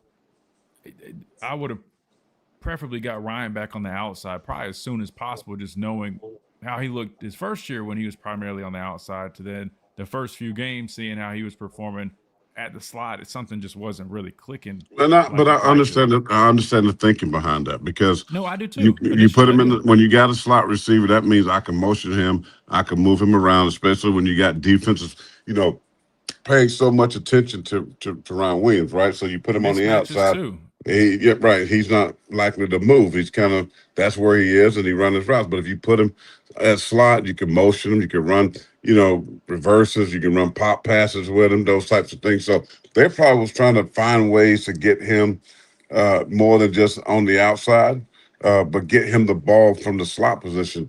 Half motion, tossing it like a running back. So I think that's good to be like an alternative thingy, move him around, do something different. But as a staple, no. Put him on, let him ball on the outside, let him beat coverages. But Ryan has to help himself too. Ryan was so inconsistent, and I think he, lost trust with his coach. And that's why there was critical times in games he wouldn't even be in the game. He's your best receiver. 5 was good. 5 was solid, but there's no way he don't have half the skill set of a Ryan Williams. So, but to have him standing on the sideline was crazy to me. So that lets me know that there was some kind of disconnect somewhere, with coach said and with player. So they have to find good coaches, know how to take players and their skill sets and implement schemes that's going to allow them to be successful. If you watch a lot of offenses, you go, well, man, these offenses, find ways to have easy throws for the quarterback. Why? Because they scheme guys open. Their scheme is so good, so no matter what they are doing defensively, somebody's open is an easy throw for the quarterback. You very seldom saw that with Alabama's offense. And so they got to do a better job of scheming their best players open, period. Yeah. One other thing I'll say before we hit this timeout, and Coach DeBoer mentioned this, when it comes to the running game, man, got to find a way to at least have some type of effective running game, especially in moments where, like he talked about, towards the end of the year, when you're seeing an extremely light box, 3 high looks. It's almost like defenses are inviting you to run the football, and you still can't effectively do it. That's a problem. That's a problem. So, and he mentioned even the words like I've been talking about, like simplifying maybe a little bit, like, even if it comes to just, listen, we're not going to try to run a million different schemes in our run game. Let's just simplify, let's boil it down, and let's just try to excel at just a couple of different things. And let that be who we are. Now would probably be the time to do that. You got a whole bunch of new faces, new coach, right? I think if you're going to make some changes like that, especially like schematically, now would probably be a decent time to do it. And to your point, even on the defensive side, I could see a world where they do shift things around a little bit. Like maybe they're not having the bandit play as much of a 4-eye if they just feel like that's not necessarily the strong suit of the personnel that they have now. I don't know. That's what I'm curious about. Maybe the defense evolves a little bit to match some of the personnel that they do have. We'll have to see. It's a good point that you make. Let's hit this timeout real quick. When we come back, we'll go to the phone lines. We've got Smitty up first, and we got our guy Digger on the lines. I'm sure he's going to have a comment about that women's basketball game. Texas taking on Alabama. Can the women's basketball team get another upset? We'll have to see. We'll talk about that and more right here on the Miller's Edge. Tide 100.9, 1230, WTBC.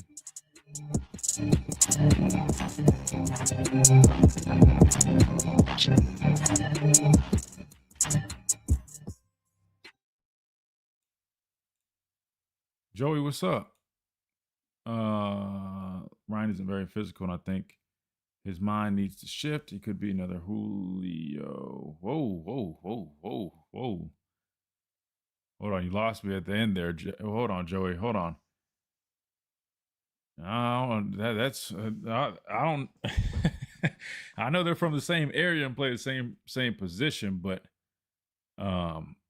yeah, those guys are totally different, man. Totally different. Get you some light sticks for your background. You know what's funny, man? They will be arriving here tomorrow. I ordered them. I think it was Monday. I told you guys, man, everything gets reinvested. So we ordered two like LED sticks that literally is what you're describing. They'll be here, I think, tomorrow, unless they get here early. I hope they do, man. I'm eager to see how they look. But my concern is the room's not dark enough for them to really have that effect. Maybe I need to paint the back wall black. I don't know. We'll keep messing with it. But no, thank you for the suggestion though. Yeah, we got them in the mail now. They should be here, I think, tomorrow, which is cool. Yeah, I probably need to put. I want to get like a thing too in the back that I can put more stuff on. Because I mean, I got the helmets, national championship football, but I got more than. I mean, I got more footballs I can put up. I got a bunch of NFL jerseys I want to put up. The goal is I want to put all that up. I don't know how I'm going to fit everything in. Blackout curtain would work. I got a blackout curtain in here, but the problem is this. It's a big like space. This isn't just like. This is basically like. I don't know how to explain it. It's like a room here, then it's also connected to a whole nother room. What about if you move like 4 of them deer heads up there? You know what's funny? I tried to put one of my deer heads behind me, like here, but it was too tall. See, because the problem is like that's why I always try to sit up like this, because the camera. I have like a I have a really big monitor, man. The monitor is really big, so the camera has to be high. And I don't want it to be pointing too far down. I'm gonna keep working on it, but I think I'm gonna do some type of accent wall in the back. But so what up? Is that QD? That Q from the red? I'm seeing on the chat. Yeah. That's what QD. Up, Q? What's happening, my brother? You know who I haven't seen in a minute is Q06, man. I think he I need to check on him. I think he might have got left over in Mexico. Remember, he was over in Mexico doing those trips to practice his Spanish or something like that for his job. He's over in Mexico. Yeah, man. Uh-oh. I told him don't leave the resort, man. Let me stop. Ice, baby. Dude. I ain't gonna stop. Take it around there and listen. No Q06. Come on, missing something. You got a hold of him tightly. Dude, man. What is wrong with this dude, man? Come on, man. I'm just kidding. This dude has lost his mind. I keep forgetting I have a mute button for him. I need to start using that a little bit more. I mean, goodness gracious, man. Yeah, I need to just get on a call with Joey and see if he'll just help me set everything up. Oh, you just stay on your feet. The App Store and Google Play, and take the Crimson Tide everywhere you go. 59-36 Gamecock.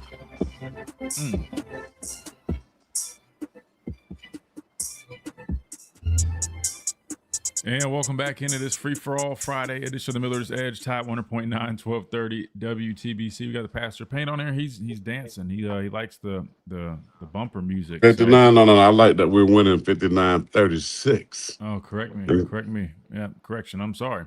He likes that his Gamecocks are winning in the SEC women's basketball tournament. Hey, if you guys want to watch us do the stream, at the Miller's Edge on YouTube, at the Miller's Edge on X. Now we stream there as well, and Facebook at Tide 100.9. You can check us out all those locations if you guys want to watch us kick back and talk a little bit, smack our gums for a couple hours a day. Big shout out to Yhonzae who joined us. If you guys missed that portion of the show where we had Yhonzae on for an interview, just rewind the stream back about 40 minutes or so, something like that, and you can always go back and re-listen to it. I'll cut it up a little bit as well. But a big thanks to him joining us.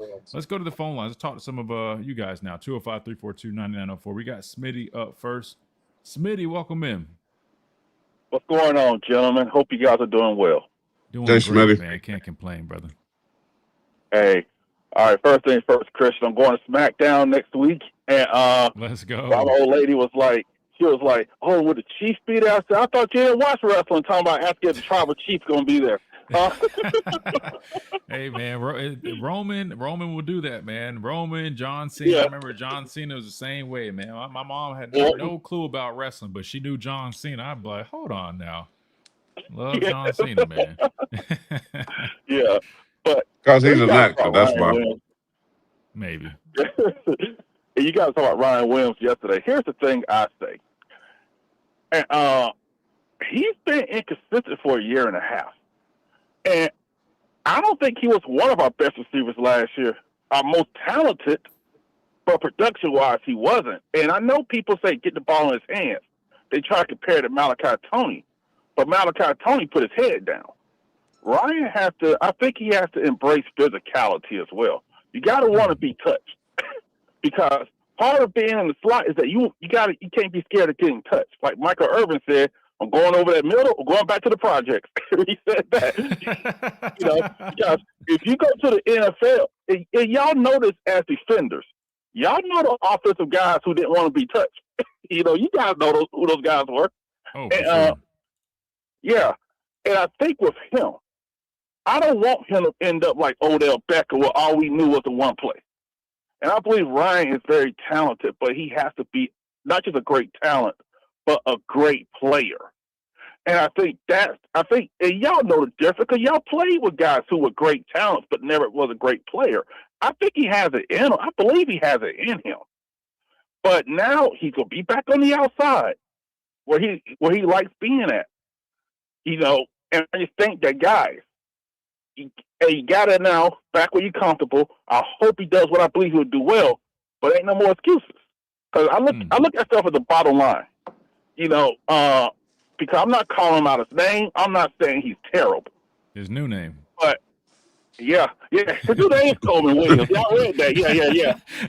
I get used to that. Sorry, Big Ryan. But I'm not calling about negative, talking about him bad or anything. I'm just keeping it on the field. Because I saw Locksley Brooks as a true freshman come in, doing well. And let's be honest, this team had no margin of error this year last year with all the deficiencies they had. Sometimes you got to put the guys in who will get you through this game, and we'll worry about this next week. But that Indiana game was a good sign for him because he made tough catches. He got hit. So I'm glad that he ended the season on that note. At least the blowout, but I'm glad he had that at the end where he at least said, I saw something. And hopefully he carries that into this season. Listen, I'll say this. I know it seems like it was like, just the freshman year, but I also saw him do the same stuff he was doing his freshman year, like in practice, pretty consistently too. So, I mean, I will say this. I mean, it's not just like, oh man, he's talented and he did it briefly, but I think he just has to, like you said, he has to find a way to do it consistently, and it has to apply, has to translate. And I know he's probably was banged up a little bit. There's probably a whole bunch of stuff that's not necessarily public that he might have been dealing with, but it's, to me, I think it's important that he's able to just take that next step this upcoming season and really have that shift. I keep talking about it. Like, he's the vet in that room now. I know Noah Rodgers is also an older guy, but outside of Noah Rodgers, I mean, he is the vet in the room. And sometimes there's a shift, man. And it also it's year 3. I mean, that's a bag year, a money year, as we call it. I mean, he's going to be eligible. So I'm choosing to lean into the fact that he's back on the outside. As a competitor, as an athlete, man, that doesn't sit well with him that he didn't perform his best last season, man. And going back to his original jersey number, as silly as this might sound, sometimes, man, having like a little bit of like a fresh start, kind of going back to your roots, kind of just is a little bit of a perspective shift maybe, and hopefully we can see that out of him. But I'm not too concerned about it. I think he'll be just fine. And I think he's in position to have a great year, personally. Well, you took the words out of my mouth, because year number 3, I was going to say, is a bag year, and everybody's telling him it's a bag year. So I'm going to go out there and say this is going to be the best year of his career at the University of Alabama, because he understands that this is a year he can make that next step to the National Football League. I think this is his last year. He's uber talented. He get 50, 60 catches for 1,000. He's out. He's gone. I mean, so this is the year to do it. I mean, and so I think he'll work on his craft, which a lot of these players do. I mean, agents are already involved. Agents are in their ear. Agents are letting him know, listen, man, we need you to ball. Here's who's out there, who's coming out potentially right now. This is what you got to do. So he's got all that going on. So I expect Ryan Williams to have a phenomenal year with one of these 2 new quarterbacks. I think the system will be catered more towards him. He is the elder statesman, so to speak, now in that room. So I think they're going to have concerted efforts to get him to football. But let me throw this out here real quick, guys, because I know we always easy to throw out like when you just focus on what you saw with your eyes. And those were some of the drops, some of the issues that he did have. But to be fair, now he did go for 689 yards this past season, right, on 49 receptions. So, I mean, 4 touchdowns with that. I mean, even though you look at the tape and you see a lot of drops and just very inconsistent play out of him. Some games where he's hardly targeted. I think there was one game that he didn't get any targets, which is crazy. The guy still had nearly 700 yards. So it's kind of weird when you think about it. I know his first year he did have 865, so there was a little bit of a drop there, number of touchdowns, average, and all that. But still, I think sometimes I'm not saying we and those are good numbers. I mean, those are good numbers. It's really not as bad as a lot of. But they're not wide receiver one numbers. You know, almost 700 yards. No, I'm just saying the expectation for it. No, he's supposed to be over 1,000. No, and I think, I think too, he didn't have enough explosive plays, and those plays that make you go, I can't wait to watch this dude again on Saturday. He didn't have enough of those kind of plays. He had too many moments where he's on the sidelines during critical times, as I alluded to earlier. He had too many moments on national television because Bama's on national television almost every week where he's dropping balls. So people look at him like, man, this dude's supposed to be all this in a bag of chips, but he seems to let me down every time I turn the TV on to watch him. So he's got to have more positive moments when the lights are the brightest, when they need him the most. This is where whatever his new name is, Alopecia Williams. What? I mean, where did that come from?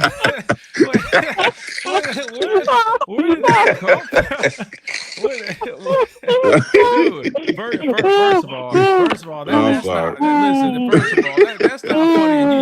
You should know that's not funny because, hey, listen, I had a bout with alopecia when I was in high school. But what is his name? What did he change his name to? Ryan Coleman Williams. He just added Coleman to it, Ryan Coleman Williams. But ironically, it was the weirdest thing, man. When I was in high school, I remember, man, I went to the barbershop, Nick, back in the day, I think his name was. He was cutting my hair, and he was like, hey, man, brother, I just want to let you know you got a little smooth spot. And I thought he was lying. I thought he nicked my head. But sure enough, man, I ended up having some little patches or whatever. So, come on, man, don't joke around that. Luckily, I didn't lose my hair, man. But, at my age, it ain't alopecia. At my age, I'm 47. I ain't got no alopecia. It's just the way the good Lord did it. But here's the thing I would say, though. Alopecia. He ain't got no hair himself, so I don't know what he's talking about. Go ahead, Smitty. But I'll say this, it's like you guys talk about drops, right? And I think with him, someone could sit down with him saying, look at the effects, like concentration. And the one drop that I would go back to is that South Carolina game. They went to him at fourth down. Catchable ball, he dropped it the next play. Sellers hit it for a big play for a touchdown. And I think stuff like that, you may have to sit with him because, I do think he has a talent to go day one, first round. And that is a big deal of money. NIL can't trump first round money. And I think with that. But can you guys ask Digger a question for me? Hey, sure. Digger, when he out there, how much more fun is going to Texas game?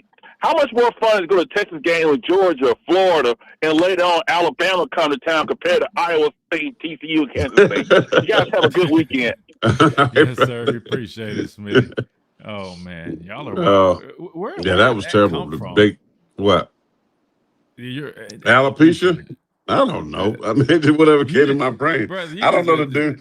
Coleman, I mean, that hey, what are they going to put?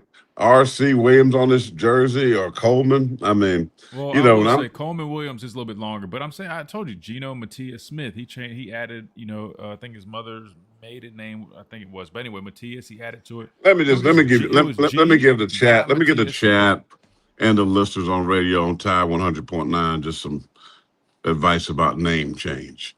There's numerous times in the Bible God gave people new names. And when they get a new name, it normally means that it's for something greater, something better. It was like Simon, whose name became Peter, which means Petra and or rock. Upon this rock, he said, I will build my church and the gates of hell won't prevail against it. He got a name change. And what about Jacob, wrestling with God? He said, I'm not going to let you go until you bless me. And he got the name Israel. I mean, so normally when you change your name, it's normally for something greater. So if we tag along those lines, I'm going to say Ryan Coleman Williams. That I don't know what the meaning is Coleman. I'm going to look it up, or if it has any kind of biblical reference.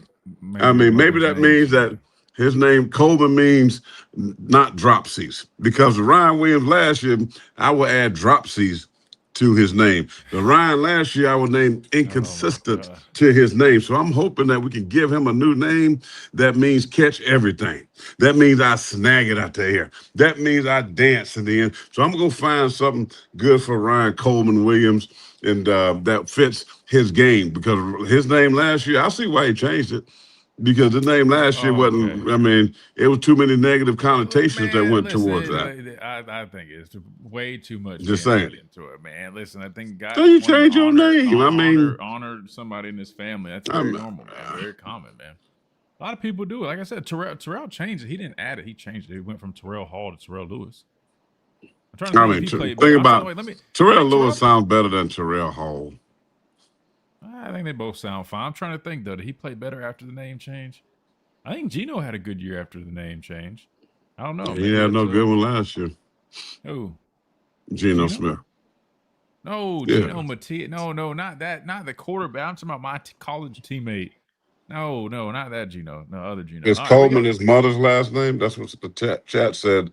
Yeah, Coleman. I think so. That's what I'm saying. I think he's just honoring somebody's family. Just like I know my teammate Geno, I think Matias was like his mother's maiden name or something. He was honoring his mother with it. So I think it's probably a similar deal. I don't know. It's talk radio. We're just fooling around. It's really not that deep, but it's of course he's using Siri to figure something out. While he does that, we're going to hit a timeout. We come back. The name Coleman primarily has English and Irish origins, with the meanings rooted in both occupation and nature. It signifies charcoal burner. Ooh, boy, call you. Well, I like this. The new name Ryan Coleman Williams is now known as the charcoal burner. That means he's going to smoke. I was going to say that. I was going to say Coleman reminds me of like a grill, so maybe that means he's going to be. Yeah, then symbolize the mix of hard work and peace. So we expect a charcoal burning Williams happening in Nick Saban Stadium at Brian, whatever it's called. Wait, hold on. Wait, it's Saban Field at Bryant-Denny Stadium, but Bryant-Denny, what is it? Saban Field at Bryant-Denny Stadium, man. Speaking of Coach Saban, I just saw something that allegedly he just hit the $1 million mark. They paid him $1 million since he retired. I think it's that don't sound right though. I thought he's making $1 million. He getting a pay cut.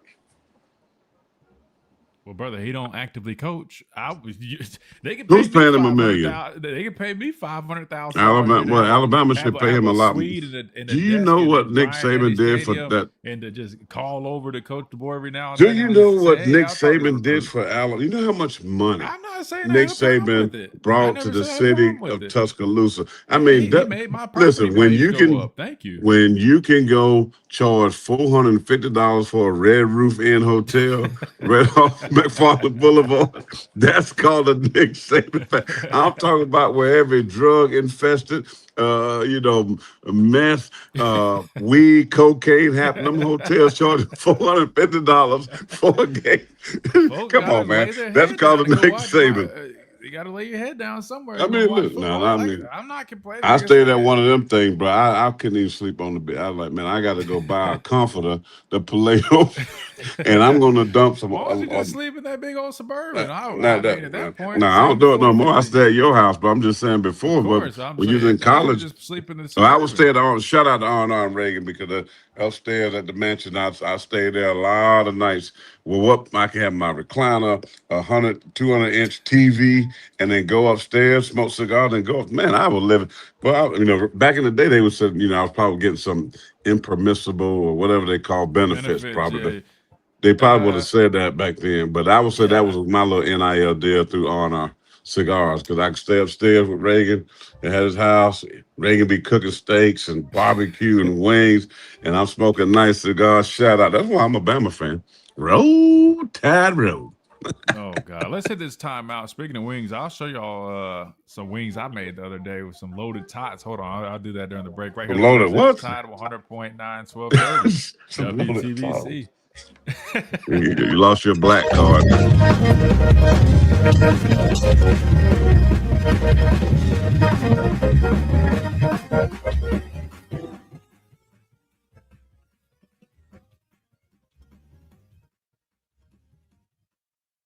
Everybody loves Taco Casa. Everything we do in our store, we prepare in our store. We hand cut all of our tomatoes. hold on. So first of all, I got my black card because this was what I made. Hold on.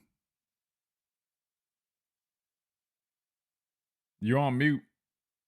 You're on mute. Unmute it so I can I got it. Yeah. So I can hear you talk about how delicious that looks. What is Yes, that? I mean, made I that can. homemade, baby, homemade wings. Your wings look like they on Ozempic. First of all, those are little wings.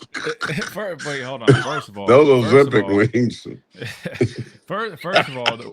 First of all, no, listen. You got jokes. I like my wings to be on the smaller side. I don't want them too small, but I don't like those big old wings. Big old wings, they don't have that. The flavor is a little off to me. You know what I'm saying? Like, tastes a little bit more gamey, I feel like. So, no, they're not the biggest wings, but they look small in the picture. But really, the gourmet part of this meal is, even though those wings, I did my big one. Yeah, but you can't tell whatever the other stuff look like. It's called loaded tots. So you just can't see it on the camera. Hold on. Let me see if I can get it a little bit better there. Those are called. So that's a tater tot that's got something in it. Yeah, so you got tater tots, right? So they used to always have this station at the football complex, man. It's a beautiful thing. It's basically it's nachos, but with tater tots. And if you guys haven't tried those, go ahead and make them, and you can thank me later. I'll invoice you at another time. You need to probably tell them how to make them. Yeah, I'm about to tell you right now. It's simple. It's so simple. You get some tater tots, you cook them in the oven, air fry them, however you like to do it. Easy as that. And then for the toppings, man, you just get nacho cheese. So you get like a can of nacho cheese. You heat it up, and you put the nacho cheese on there. I put sour cream, bacon bits, fresh jalapenos. Gotta have those. Add that kick to it. And then the green onions. That's a big one too. Throw the green onions on there. And then I even dice some tomatoes, man. If you have not done that, I promise you guys will thank me later. At the football complex, we were even spoiled because we even had like brisket. They let you throw some brisket on there, man. Those, golly, boy. I'm talking about, this was so good. I ate it back-to-back days, man. One more time for the chat. I'm telling you, man. Right there. And those are barbecue. Now, I did some mild wings too, but I wasn't trying to have too much kick because I had those fresh jalapenos, man. But yeah, I made those. And then man, let me see. Yeah, well, I'm gonna eat my lunch. I'll start off with a A&W root beer sugar free. There you go. And I love these. If you don't know about these poppers, man, go get your bag of these poppers, all like kind of flavors. Protein chips, right? They're very healthy, only a 140 calories.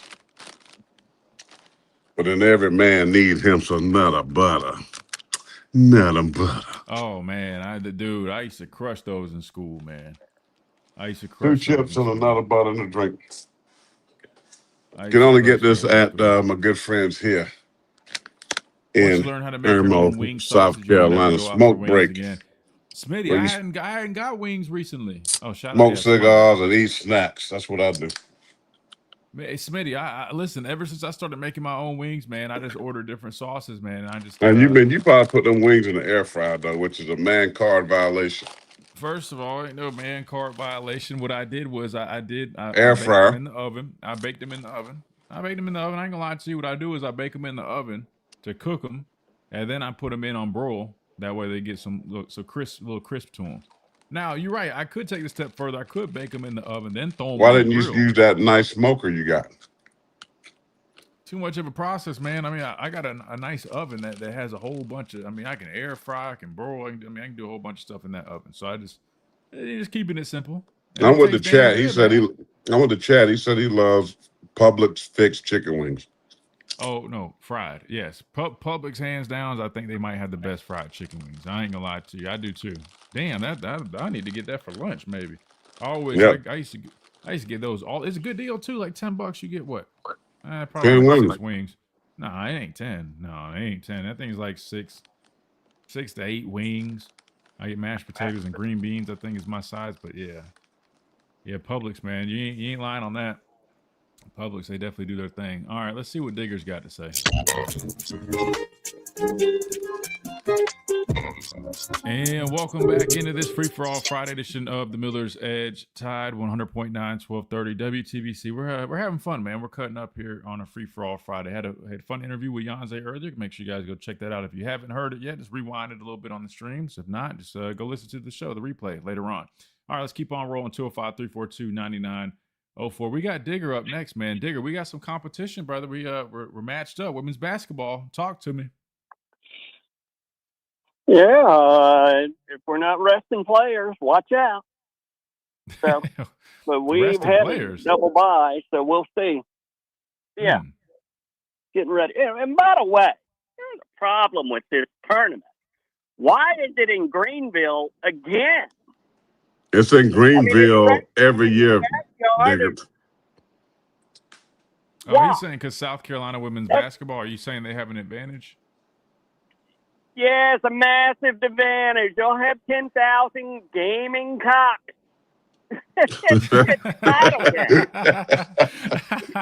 Come on, that ain't fair. The referees and all now, I don't want to upset anybody. I better call this one on Booker. So, yeah, come on. They do that every year. They got to move it around. Like, well, the ACC men's basketball. Listen. Hold on, Digger. The ACC men's basketball tournament is in Greensboro every year. The SEC men's tournament is in Nashville, where Vanderbilt is. Do they have an advantage? Apparently not, because they stink. So my thing is, South Carolina wins wherever they go. All right, you guys got lucky and beat them in Texas. Why, they got a little home cooking there with that little Texas oil money. But when you came here, we blooded your nose up. You know what I mean? So don't give me all that mess you talking. We lost by 3. We lost by 3. That's not bloody in your nose. Come on. We'll see this time. I want a rematch, but let's do it in a neutral site, okay? Gotta get through Bama first, buddy. Yeah, you heard, Chase. You gotta get through us first. Yeah. Yeah. We gotta get through like we did last Sunday. Like we did last Sunday. Well, real quick, wait a minute. This is what prompted the call. Smitty. Referencing Odell Beckham with Ryan Williams is a flawed gesture. Please, let's not even go there.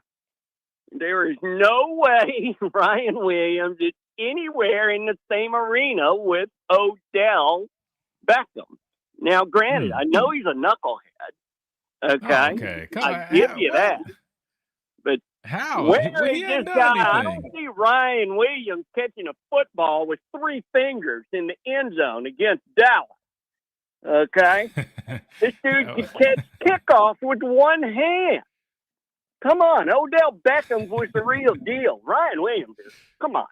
How many touchdowns last season? He had 4 last year. 1, he had 8 2, his first 3. year. Oh, yeah, he had 8 his first year as a 17-year-old freshman. Listen, you got to cut the guy some how slack. many He's not even 20 years old, I don't think, man. You're comparing him to an Odell who was like 25 playing in the National Football League, man. Listen, you do realize Odell was a really good college receiver, but he also was overshadowed a little bit by some of the other players like Jarvis Landry. I mean, I don't know Odell's numbers. He was good, but Odell wasn't necessarily the Odell he was in the NFL, if I remember correctly, in college. So we got a little bit of time before we put the jury out on that one. But, I mean, come on, man. He had a little bit of a sophomore slump, Digger. It happens, right? He's going to bounce back. He's special. I do believe that, okay. But come on. And by the way, he is not. I repeat, he is not. He is not a first-round pick. Oh, okay. Digger, come on. Digger, hold on. Digger. Listen, I know last year was not a great year by his standard. I mean, almost 700 yards receiving is really not that bad, right? You talking about drops and just for what he's expected to do, yeah, I'm with you. But come on now, but scouts and NFL personnel are smart enough to understand potential. They know that guy has all the potential on the wall. Now, if he has another year similar to last year, then I might start to agree with you and say, yeah, he's probably going to slide a little bit, even though they know he has a lot of potential. But if he bounces back and has a strong showing this year, he without a doubt is going to be a first-round pick. I don't even think that's an argument there, Digger. All right, Digger, this is enough of Ryan Williams and Alabama. Let's talk about your team, the Texas Longhorns. Who do y'all have at wide receiver that's even credible? Who do you have at wide receiver at Texas? They just got Cam Coleman via the transfer portal. I'll give them Yeah, that. but that's new. Not somebody they raised up. They didn't draft. They didn't recruit him. Wingo. Come on. Wingo. We've had Wingo, yes. He had drop passes too, but he was in his second year. But come on, I'm being serious. If he's not a first rounder, neither is Ryan Williams. And I'm telling you, because of your boy Brandon, where is he in South Carolina, Clemson? Knucklehead said he's a top 5 pick. No way. Come on. He is not a top 5 pick. He said that yesterday. And I got on the phone and he said it at the end of the show. And I said, oh, that ass. What about that private school quarterback y'all got? That highly overpaid quarterback? Oh. Well, I mean, that's a good point. If you're that talking your about people, quarterback that's at University of Texas. You're talking about people not living up to their hype or expectations. I mean, one could argue that Arch Manning is a little on the overrated side. Right? We got our money back from him. We trust me, he's responsible for $150 million, okay? And we're only paying him $6.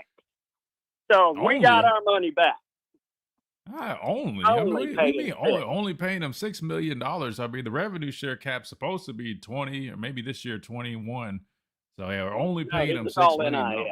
Yeah, of course. He Which gave is not the money. This is all NIL. Right. But please just answer this though. No. I have a serious question. Please tell me this. You said it's NIL. I'm glad you said that because that is different from the revenue share. Yeah. Here's my problem. That's supposed to be actual NIL stuff that he's doing to earn that money, to be compensated $6 million. What the hell is he doing that's worth $6 million? Please answer me that. I mean, you got a background in law, right? He got a big deal from Red Bull. I'm not being serious. They paid him good money for the Red Bull, and they paid him for Waymo. He's giving you money back. He's a good return. You can't say that about every athlete on the team. How are you getting them? How are you getting a return? How? What are you talking about? Right off the bat, he increased $10,000 in ticket sales. Just sign it. And they're going to ask for their money back. I mean, because his name is Arch Man, they're going to all demand a refund. Based on what if he's such a bad deal, why did Saban recruit him? Okay, I don't think he's such a bad deal, but there's a difference between being a bad deal and being a little overrated or having a little too much hype. I think that's a fair argument. I think he's a good quarterback. I'm not as harsh as some others, but I don't know if I've seen enough out of him to have him as like I've heard pundits say he's like the guaranteed #1 overall pick for next season already. I can't say I've seen that out of him personally. Do you? No, but come on, man. This was his first year starting. I know it's his third year, okay, but come on. I mean let's not kid ourselves. The hype is there. We all know it, but he's not saying that. He's not saying that. The media is saying that. I mean, what am I supposed to? We're going to say no, he's not. Come on, we're just going to take it as we see it. But look, you got to admit he improved down the stretch. Okay, is he a first teamer? Let me ask you this: is he a first teamer All SEC? Preseason? No. Are you saying preseason or what? Who is your first team All SEC quarterback? Who? Are you talking preseason? Lenore Sellers. Okay, absolutely not. Come on, you just killed our argument there. Come on, man. Oh, dude, come on, man. Digger, he just ruined it. He just ruined it on our end. Well, who's better than Lenore Sellers right now? Coming back. Well, he had a first round grade. There's no. So all I can tell you, he would not have been a first round pick if he left this past year. he had a first round grade. No, he might have had 1 out of 32. He would not. Well, that's all you need is one. Last time I heard, you need one team that can draft you and one team that will pay you. Being drafted there. Listen, I'm not trying to hate on the guy. I like Lenore Sellers, man. I think from what I know about him, great kid too. But I'm saying, like, you can't sit there and tell me, as harsh as some people act, like they are with Ty, with how he finished the year. Lenore Sellers, how he played the whole year last year. Come on, man. I know he lost the entire offensive line. I understand that, but he still was very. He's a very Listen, you playing with an 8-man. You playing with an 8-man league high school quarterback in Arch Manor. Okay, sounds good. Got a great last name, but that was one horrible investment that people are going to demand a return. Nah, that's a little far. I don't think it's that deep. I don't know. Oh my goodness! Real quick, this is why I was getting on. I just want to say, listen, there's 24 people meeting in Washington, D.C. to discuss the NIL and how to fix college football. Okay? Nothing's going to change. Do you realize there is not one student athlete there? Not one agent. They're all a bunch of presidents, athletic directors, senators, and TV executives. Okay? This is not going to get fixed unless they're forcing the issue of collective bargaining. Now, come on. You cannot go in there and limit the opportunity to earn money as a college athlete. Okay? It's against the law. It was ruled 9-0 in the Supreme Court. You cannot limit what they can earn. I'm with you, but you got to on that. Nah. Yeah, now you're a lawyer. I mean, you're a lawyer. You know better than we do, but you're right. No, you can't limit it, but you can find a way to say, hey, it's not legal just to pay for play, because that's not what NIL is. That's why the clearinghouse should have been the answer to actually, confirm or deny these deals, which that basically was just a joke. So, I mean, that's what I'm saying. I think it's being overcomplicated, in my opinion. We appreciate Digger. We got to hit this timeout real quick because when we come back for like 2 seconds, we'll try to squeeze Ellis in here. I feel terrible because I was trying to get to him, but I don't know if we'll have enough time. We'll try to and come right back real quick on the Miller's Edge, Tide 100.9, 1230, WTBC.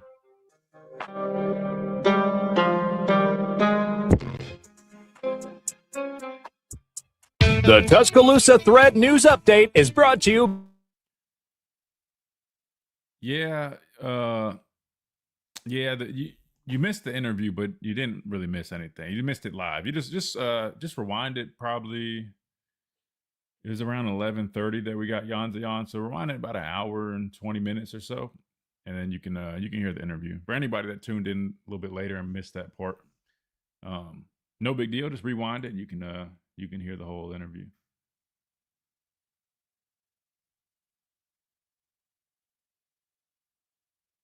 I don't know if you can do it. I think you can rewind it right now still, but maybe not. I don't know. I know you can. I think, yeah, you can. Yeah, you can rewind it right now, even though we're still live.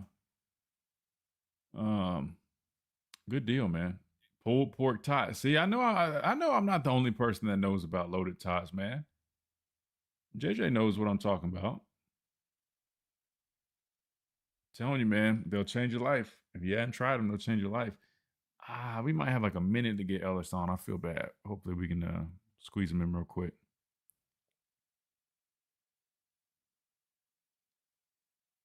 Just put a complete cap. Oh, like a salary cap? Yeah, but I mean, the problem is the revenue share is supposed to be somewhat of that, but the problem really is the NIL portion via the collectives, man. I mean, until you solve that piece, it's just all going to be the same. I'll be honest with you. I have not to sound pessimistic, I have no confidence hardly that they're going to walk away from whatever meeting that they're holding, Capitol Hill, I believe, that there's just going to be some solution that comes out of it. I really don't. At this point, I feel like they'll just keep talking in circles until there's some type of, and like Adam said, maybe you deem student athletes employees and you take that route. But until you do any of that stuff, man, to me, I think it's just going to just keep being dragged out. But I don't know, man. You just gotta adjust and adapt. It is what the system is, what it is. You just got to get with it.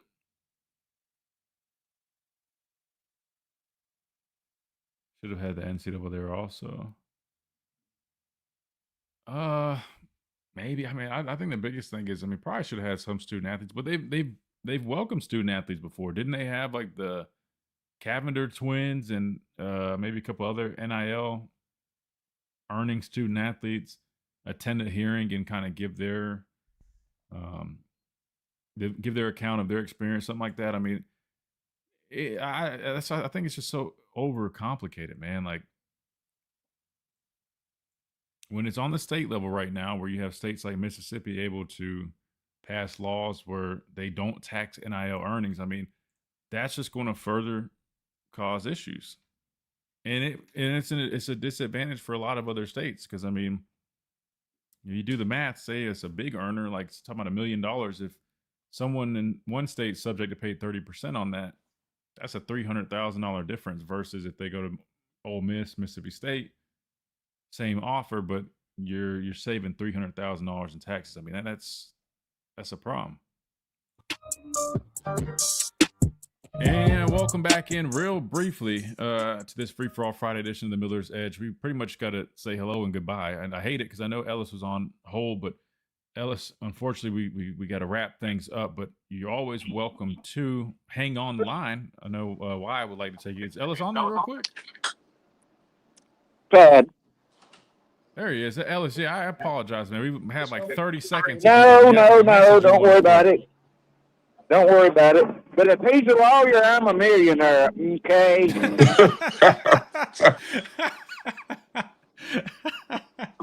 Oh, that was great, man. That was golden. Hey, look, I think that's what he said. I could be wrong, but I want to say one time he mentioned he was a lawyer, man. So I give you the benefit of the doubt, man. Who knows? I don't know, man. But Ellis, I appreciate you chiming in. That was a great laugh to kind of wrap things up, man. But yeah, I'm sure if you want to hang on the line, man, you can always chime in on Wide Up. I'm working. I was just going to, I had to say that. I was going to say something else, but I'll talk about it next week. Go ahead and say it. Go ahead and say it, Ellis. Say it. Drake Kirkpatrick's son. Mm-hmm. Do you see him coming back and doing good? Oh, absolutely. No, I think, listen, he's a damn good football player. Our guy Landon did a nice breakdown on him the other day, man. Very physical. He's very versatile in that secondary. I can see him playing safety. I can see him coming down and playing a little bit of Husky as well. So I think he's going to definitely be trying to compete and earn himself a spot. So I'll definitely be looking out for him this spring. Ellis, I appreciate you calling, man. Definitely call us next week. We'll be talking about spring ball, man. All right, roll tide. Yes, sir. Roll Tide. Tide. Real quick before we get out of here, big shout out to Lamparello Law, Education Advocacy. Speaking of lawyers, if you guys need that representation, genuine care, passion, and relentless advocacy, and even better, at a great cost, check out Lamparello Law, Education Advocacy by our guy Adam, 201-317-5115, lamparello-law.com. Students, whether it's high school, college, or graduate students, test taking prep, subject matter mastery, personal statements, you name it, career planning, they've got you. And of course, that legal representation. Again, that is Lamparello Law, Education Advocacy. That'll do it for us. Digger need to get some super chats if he's a lawyer, because those ridiculous takes he definitely owe us some money. Digger. Oh, God. Okay. We'll be back Monday. Spring ball kicks off Sunday. We'll talk about it right here on the Miller's Edge, Tide 100.9, 1230, WTBC. See y'all.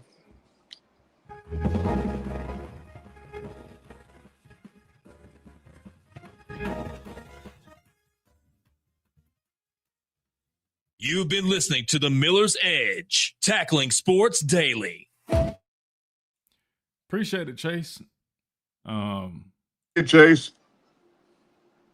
Shout out to our guy, Adam, man. The real official lawyer, especially here on the Miller's Edge. Official representation, man. I wonder if it's too late, man. I need to get that money back from that accident from over a year ago. I wonder if it's too late. I need to ask Adam about that. See if I can. And not too late. I had gap insurance and they didn't want to cover it. They made excuses. I ended up having to pay. weren't even at fault, man. That's why you need official representation like our guy Adam, man. Make sure you guys Make sure you guys check. I'm gonna send you my QR code Law. for church. Anyway, this guy. Put my QR code up there. Listen, you got an ad spot, man. You got an ad spot. Hold on. I do that. Smoke Break Cigars. I'm off South Carolina. No, I'm saying you got to wait. Why is it like that? Why does it do this when I hold on? Yeah, I'm supposed to be in that box, man. Hold on. Let me take. My goodness. I need to sell a couple of ads and record them. Hold on. No, you got an ad spot. Shout out to Brian Harding Construction, Andrew Sports Medicine, Lamparello Law, Education and Advocacy, R&R Cigars. Wait, damn, you had it. Man, maybe you don't. You had an ad spot. It used to be at 1334. I'll put one back on there. What was I about to say?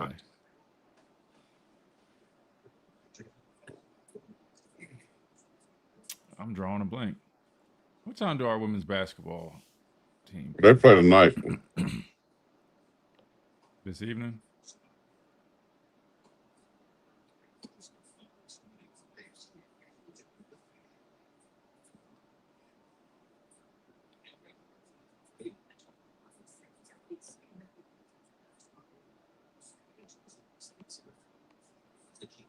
Oh, man. From, appreciate that, man. Have a good weekend. We'll look forward to Monday. I guess we'll have some practice intel Sunday. That's why I was confused on the date. It wasn't lining up. I was thinking practice started Monday, starts Sunday. So we'll talk about it on this dude really sent me that. Really? Wait, this is for what? That's the QR code information church. Oh, for the app. Given. Is it anything other than giving? I mean, can it actually get some word? Like, I mean, damn, man. Oh, you got it, monkey. All right, Drewski. I'm saying, wait, it says an app. Y'all have an app? Just put it up there. I don't know. That's what they sent me. I don't. Hold on. Let me Google this first. Take a picture of see what happens. I don't know what comes up. How many practices do they have? I can't take a picture. I think they have. How many practices in spring that they can have now? 16. Something like that. It's in the teens. I don't see this on the App Store, so that's why I wanted to look it up. I mean, scan the QR code to download the new 1334 Church app. I don't see it. Tell them they might need to work on that queue. But yeah, they got like 15 or 16 practice or something like that. Should have two scrimmages and then potentially, I guess, the regular 8A model or close to it. Number 1 linebacker in 27 class named Bama in his top 5. I have to, you guys know, man, I don't know who is who when it comes to recruiting. I have to watch his tape though. I have to watch 15 on field practices. Mm-hmm. Yeah, within 34 days. So you got 34 days to do 15 on the field practices. Dang, Rashawn Gary's leaving Green Bay.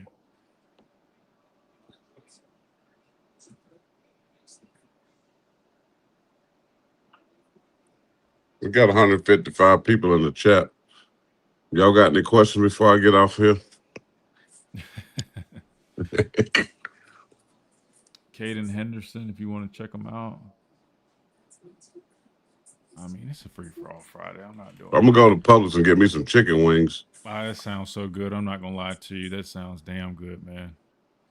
Josh Pate has a quarterback battle update. What update does he have?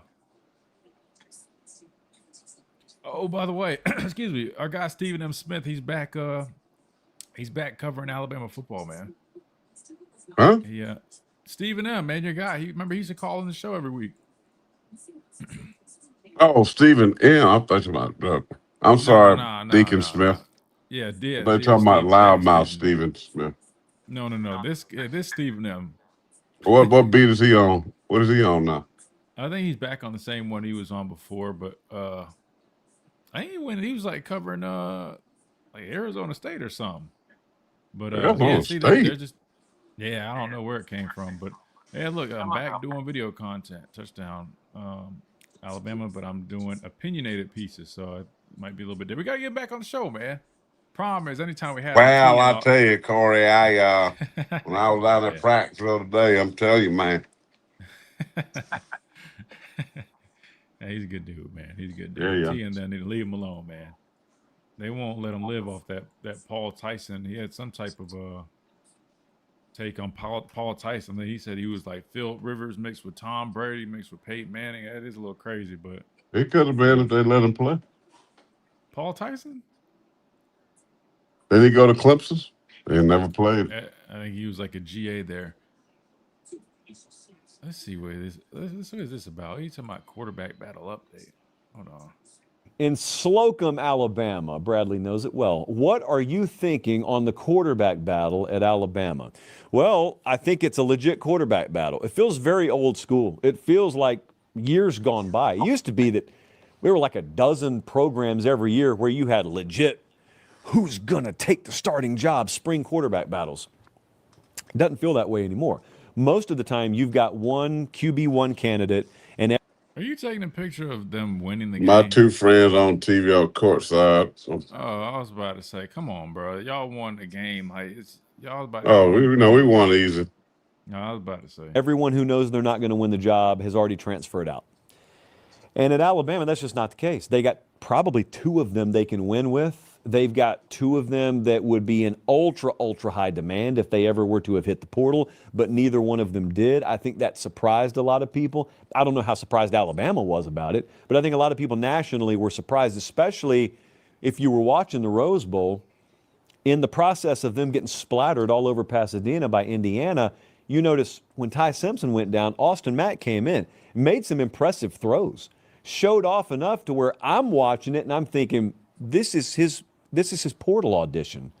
And I know good and well, I had coaches texting me during the game saying he's making himself a lot of money right now. Well, what the translation was is, hey, they're about to get blown out. Their season's going to end, but people are just going to get their appetite whetted, I guess is the past tense version of that, by watching him.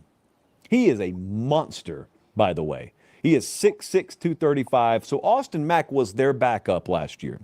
Keelan Russell ran with the threes last year. Rachel gets to quit. Do I make myself clear? Rachel gets to quit. Do I make myself clear? Not just anyone can fight for everyone. Of course they got Marines that are playing made right for now. this. I see Alabama Post said invest that in his nephew plays This at is exactly Ridgeview. what the wealthiest 1% are doing. So let's talk.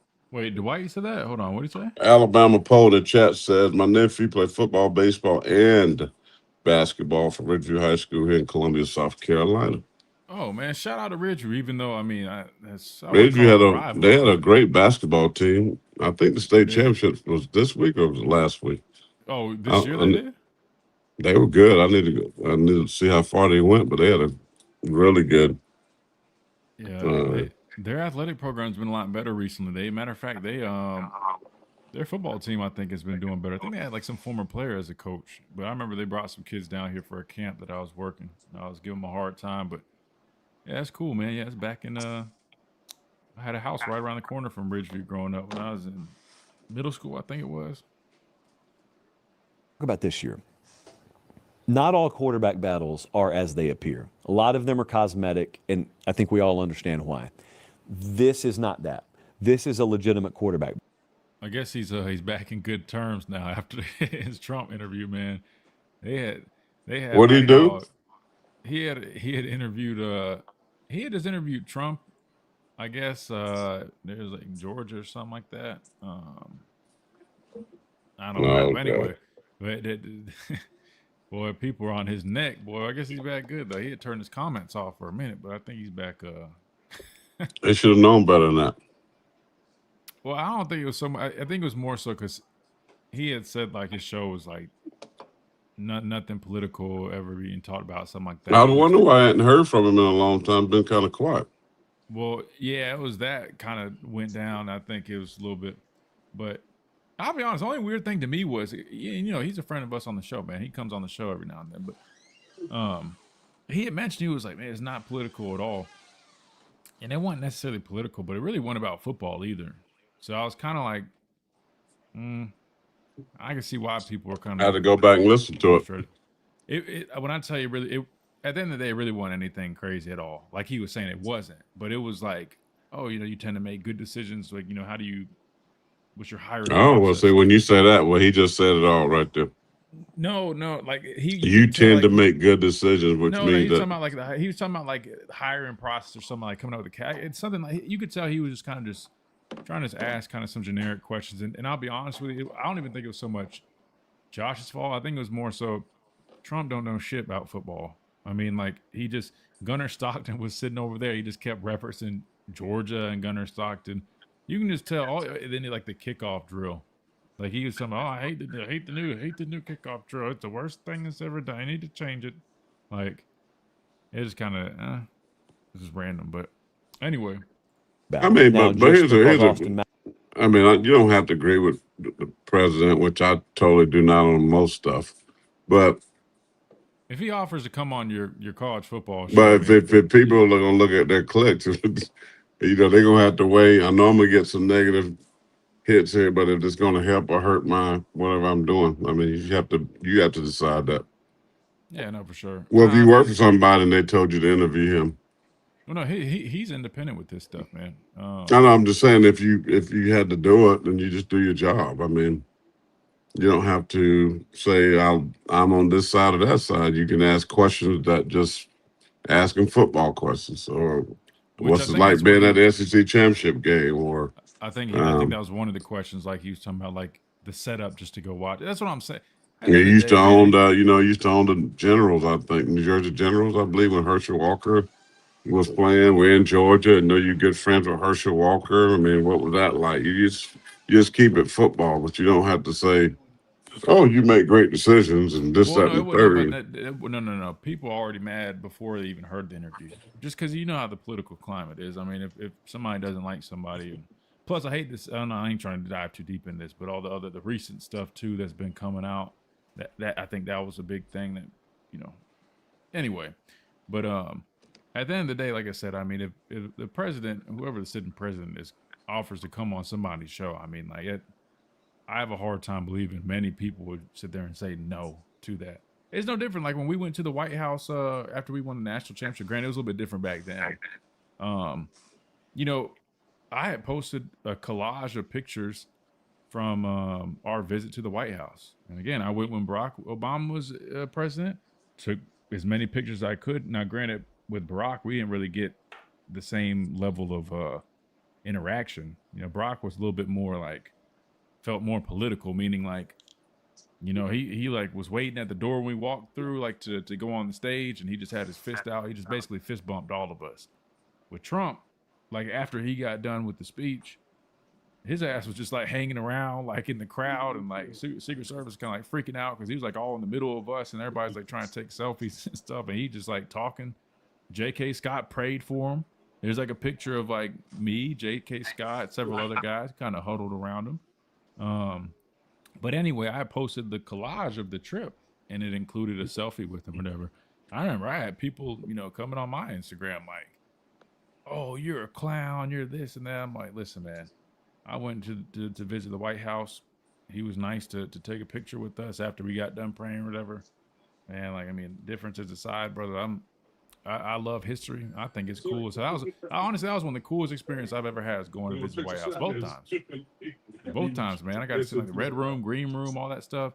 I had a great time. I mean, outside of all the security you got to go through, I mean, like a million checkpoints. Rightfully so, but anyway, but yeah, that was what happened with Pay. I think, but it's kind of blown over now. I don't think people are really. They might still be boycotting him. I don't know. He said, I feel like people are waiting to jump on him. I mean, I think in this day and age, if on both sides, people are just waiting to just kind of just go in on anybody that brings up anything political. But that's why I try to avoid it on this show. Because number one, we're a sports show. I like to think of it as a space to not really deal with all that. All the Trump haters literally be on Twitter every day. Remember when everyone was going to be on? Wait, what is it? Wait, what's blue sky? You don't know it. Good. How you doing? Odd, man. I don't know what that is. On Friday. Yeah, I mean, social media's kind of turned into that. It's like a battleground for both supporters of each party, just going back. Oh, and it's forth. Like listen. I don't care what side you're on, whatever side it is. Half the world gonna hate you or love you. 100%. Be on Jesus' side. That's what matters. You gotta be on Jesus' side. That's I wish we get about 99.9% of that. Yeah, that'd be great, man. Mack was the backup at Alabama last year. In no shape, form, or fashion means that he would be the starter this year. I had a working theory last year, and this is just an in-house working theory. Let me be clear that if Ty Simpson got hurt at any point in the year last year and someone had to come in a pinch, it'd be Austin Mack.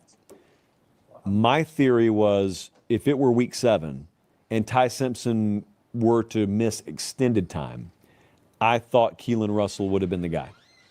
That was my feel on things. I can't prove that. But both. He said, what hold on. I wasn't paying. He was saying if it was early on in the year, basically, and something happened to Ty Simpson last year, he felt like Keelan Russell would have been the one to go in the ball game. But because of that, the playoff game late in the year, it was, the game was over, obviously. No need to put Keelan Russell in the game. I disagree with him on that.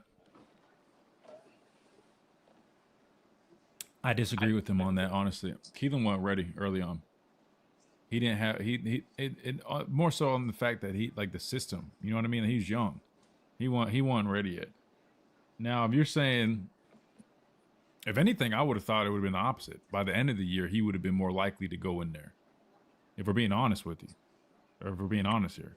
Well, I mean, it didn't really matter. But I'm just telling you what I know. I'm just telling you from talking to people and seeing it. Like, trust me, I was blown away with Keelan as well. But like Josh mentioned, like Keelan was working with the threes majority of the time since he got here. They would work him in with the ones and twos too. Like they would rotate, but he started like everybody else started working with the threes, but they'd try to get him reps with the ones, and he would do some good things, and there'd be other times he'd get in with the ones, and he was due for several turnovers a day, right? That's normal. A young quarterback trying to get used to the speed of the game. You're going against Xavier Brown, Damani Jackson, and Bray Hubbard, and all these guys in that secondary. I mean, it's a lot different than high school football. So, I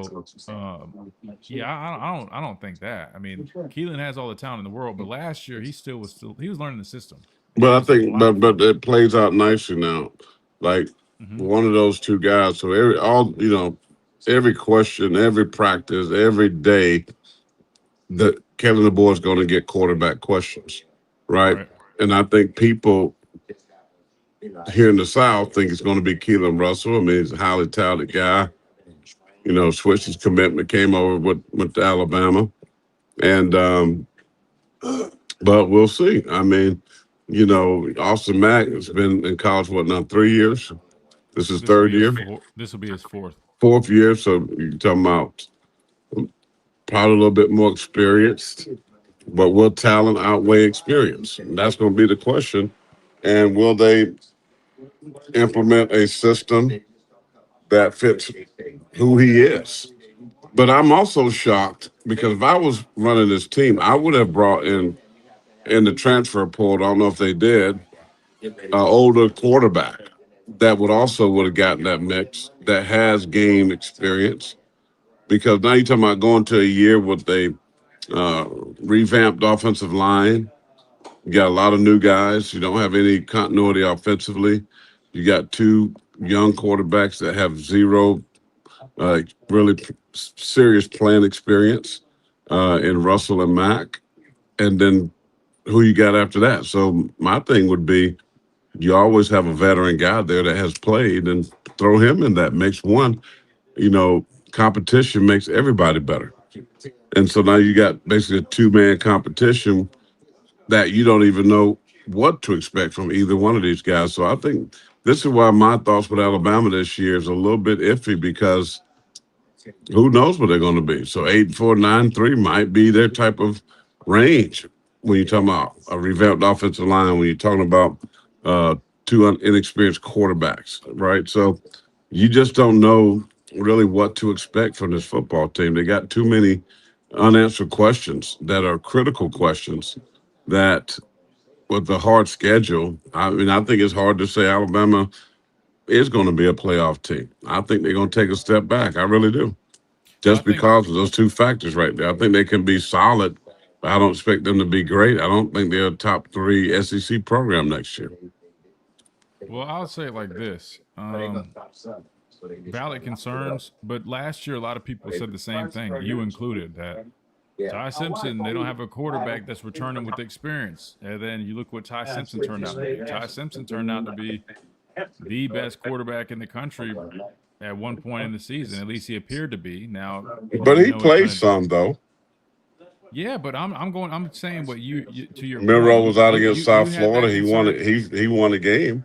I mean, so Fair. he did have some experience. Well, and technically Austin Mack and Keelan Russell played in 2 games last year. I'm just saying people made that same argument last season with Ty, and I kept saying, like, listen, I think people are really overlooking Ty Simpson. I never said that he was going to be top quarterback in the conference, but I remember preseason they had him in like not even on like top 10 lists of the quarterbacks in the conference, and sure enough he ended up outplaying all those SEC quarterbacks that were, you know, John Mateer, Nussmeier, who I know was dealing with injuries, but all these guys that were going into the year had all this attention on him. Ty Simpson did just fine and really was playing well enough to lead this football team. I would argue it wasn't so much Ty Simpson. I know he struggled, but I would argue it was more so the lack of running game, the inconsistencies up front, wide receivers. You know, I mean, I know Jimmy Bernard and Isaiah Horton, and even Ryan Williams are good, but I think there was a little bit to be desired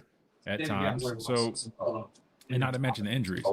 I think the reason they didn't go to the portal with these two guys is, if you think about it, they're really high on both of them. You know, Keelan Russell, they're extremely excited about. Austin Mack, they like a lot too. And I don't think they felt that there was a quarterback in the portal that would have gave them any more than what they can get out of those two guys. There might be some growing pains, but I don't think for a second they believed that anybody in the portal would be worth getting over those two players that they had. If you're saying to somebody, oh, is he? Sorry, I saw a stick. I didn't know if he needed some help. He like, yeah. Anyway, you got to think about it. Look at the value for a quarterback in the portal. Look at the number of guys that were in the portal. I don't remember exactly who were the portal quarterbacks, but you're not going to go pay a guy $3, $4, $5 million just to come back somebody up here when you got 2 already. That I'd imagine to get Austin Mack to re-sign, you had to pay him some bread. I mean, you look at what LSU paid their backup quarterback. I think it was a couple $1 million. So I'd imagine between Keelan Russell and Austin Mack, you already tied up. You got probably several $1 million there if I had to guess. I just don't think logistically it would have made much sense to go get a quarterback, even though I do understand from your standpoint, you think about the NFL, it's a little bit different with the salary cap, veteran minimum. You can go get you a quarterback that, you know, is an older guy. If you need him to play some snaps, maybe he can play some snaps. But it's a little bit different than the college system, right? And I just think, listen, either one of those guys is going to be good enough for them to win football games. Yeah, okay. Right? You expect to have some growing pains, but I would imagine that either one of those guys will be just fine. By the time they get into that stretch, especially, I'm talking about that stretch between, it was like October, when you got like, what, four games that are going to be challenging games, to say the least. I think the first 5 games are definitely manageable. They're winnable. South Carolina maybe being the most difficult of that. You go on the road and face Kentucky outside of those. Florida State, I had to see kind of how they look coming to Tuscaloosa. But I think by the time you get to that 4-game stretch, I think either one of these quarterbacks is going to be in a much better spot. The concern is still valid, though. The concern is still valid. But those are just my thoughts on that. Well, I mean, Tiff in the chat makes a great point, which I was going to say that earlier, that She said as soon as one of the starters is named, the other one is in the portal. No. She said if they hit the portal, one is going to leave. Meaning, like, if they were to have gone to the Oh, portal okay, and got it. had I to read get that another wrong. Sorry. quarterback, like, no, you're good. Like you're saying, that probably would have that would have resulted in probably Austin Mack leaving, if I had to guess, honestly, which is another very good point as well. They can't. The good news is they can't leave. I mean, there's only one portal now. Now they could try to test the NCAA and do what we're calling the shadow portal. But I mean, they're giving guys that's not 9 years. One No, guy gets that's 9 not gonna years of happen college. though. That's not gonna happen though. Listen, Keelan Russell he's a level-minded young guy. I mean, there's no even if Austin Mack were to win, what good would that do a guy like him to leave when he's literally poised to be the guy, almost guaranteed? Not saying anything's guaranteed, but I would argue it's pretty much damn guaranteed going into year 3 for him. Not to say he's not going to win it this year. I mean, I think there's a good chance he ends up being the guy. To me, I think he just has that it factor. I mean, Austin Mack. I mean, and I know it was garbage time against Indiana with Austin Mack, but I did like his poise. You could see that he wasn't nervous. He could command the huddle, guys around him. So he did have that sense of comfortability of running that offense. To me, even the offensive line was putrid, but I'm not shocked if Austin Mack is going to be the starter because if he's year 4, then maybe they said let him be kind of the elder statesman, and then Russell be the backup. But I wouldn't be shocked unless Russell just come. Russell's going to have to be phenomenal in spring ball and in summer camp to beat out Austin Mack. Because what I saw is that Kalen DeBoer, this is his guy. He came here with Kalen DeBoer. So that to me gives somewhat of a smidge of an advantage to Austin Mack. It really does. I think it's Austin Mack's job to lose. And Russell got to be really, really dynamic, I think, to beat him out. I really do, because I think Austin Mack can play. I think he's got a big arm. He's a big guy, 6'6", big body, big frame, nice arm, can move, knows the offense inside and out, probably knows the offense a lot better than Keelan Russell. Yep. And I think it's his job. I'm going to say that he's going to win this. I think he will be the starting quarterback for Alabama. And because, Russell used a redshirt year last year, so he got 4 full years. So he's got time, and then they'll have games to now where you can build some experience in for him. No, 100%. I hear what you're saying about his job to lose, right? And from the experience standpoint, I've always said this when people ask my thoughts in the quarterback battle. You got 2 good players that both can win you football games. One is big guy, a lot of good traits. He was your original guy over at Washington that you recruited. You saw him in moments last season. I would argue, I think it was Eastern Illinois where all 3 quarterbacks played. I thought he played the best out of all of them. His ability to scramble. He's a lot more athletic than people probably would realize, being 6'6", 235, 240. Like you mentioned, big arm. Knows the offense. I know for a fact he knows offense better than anybody.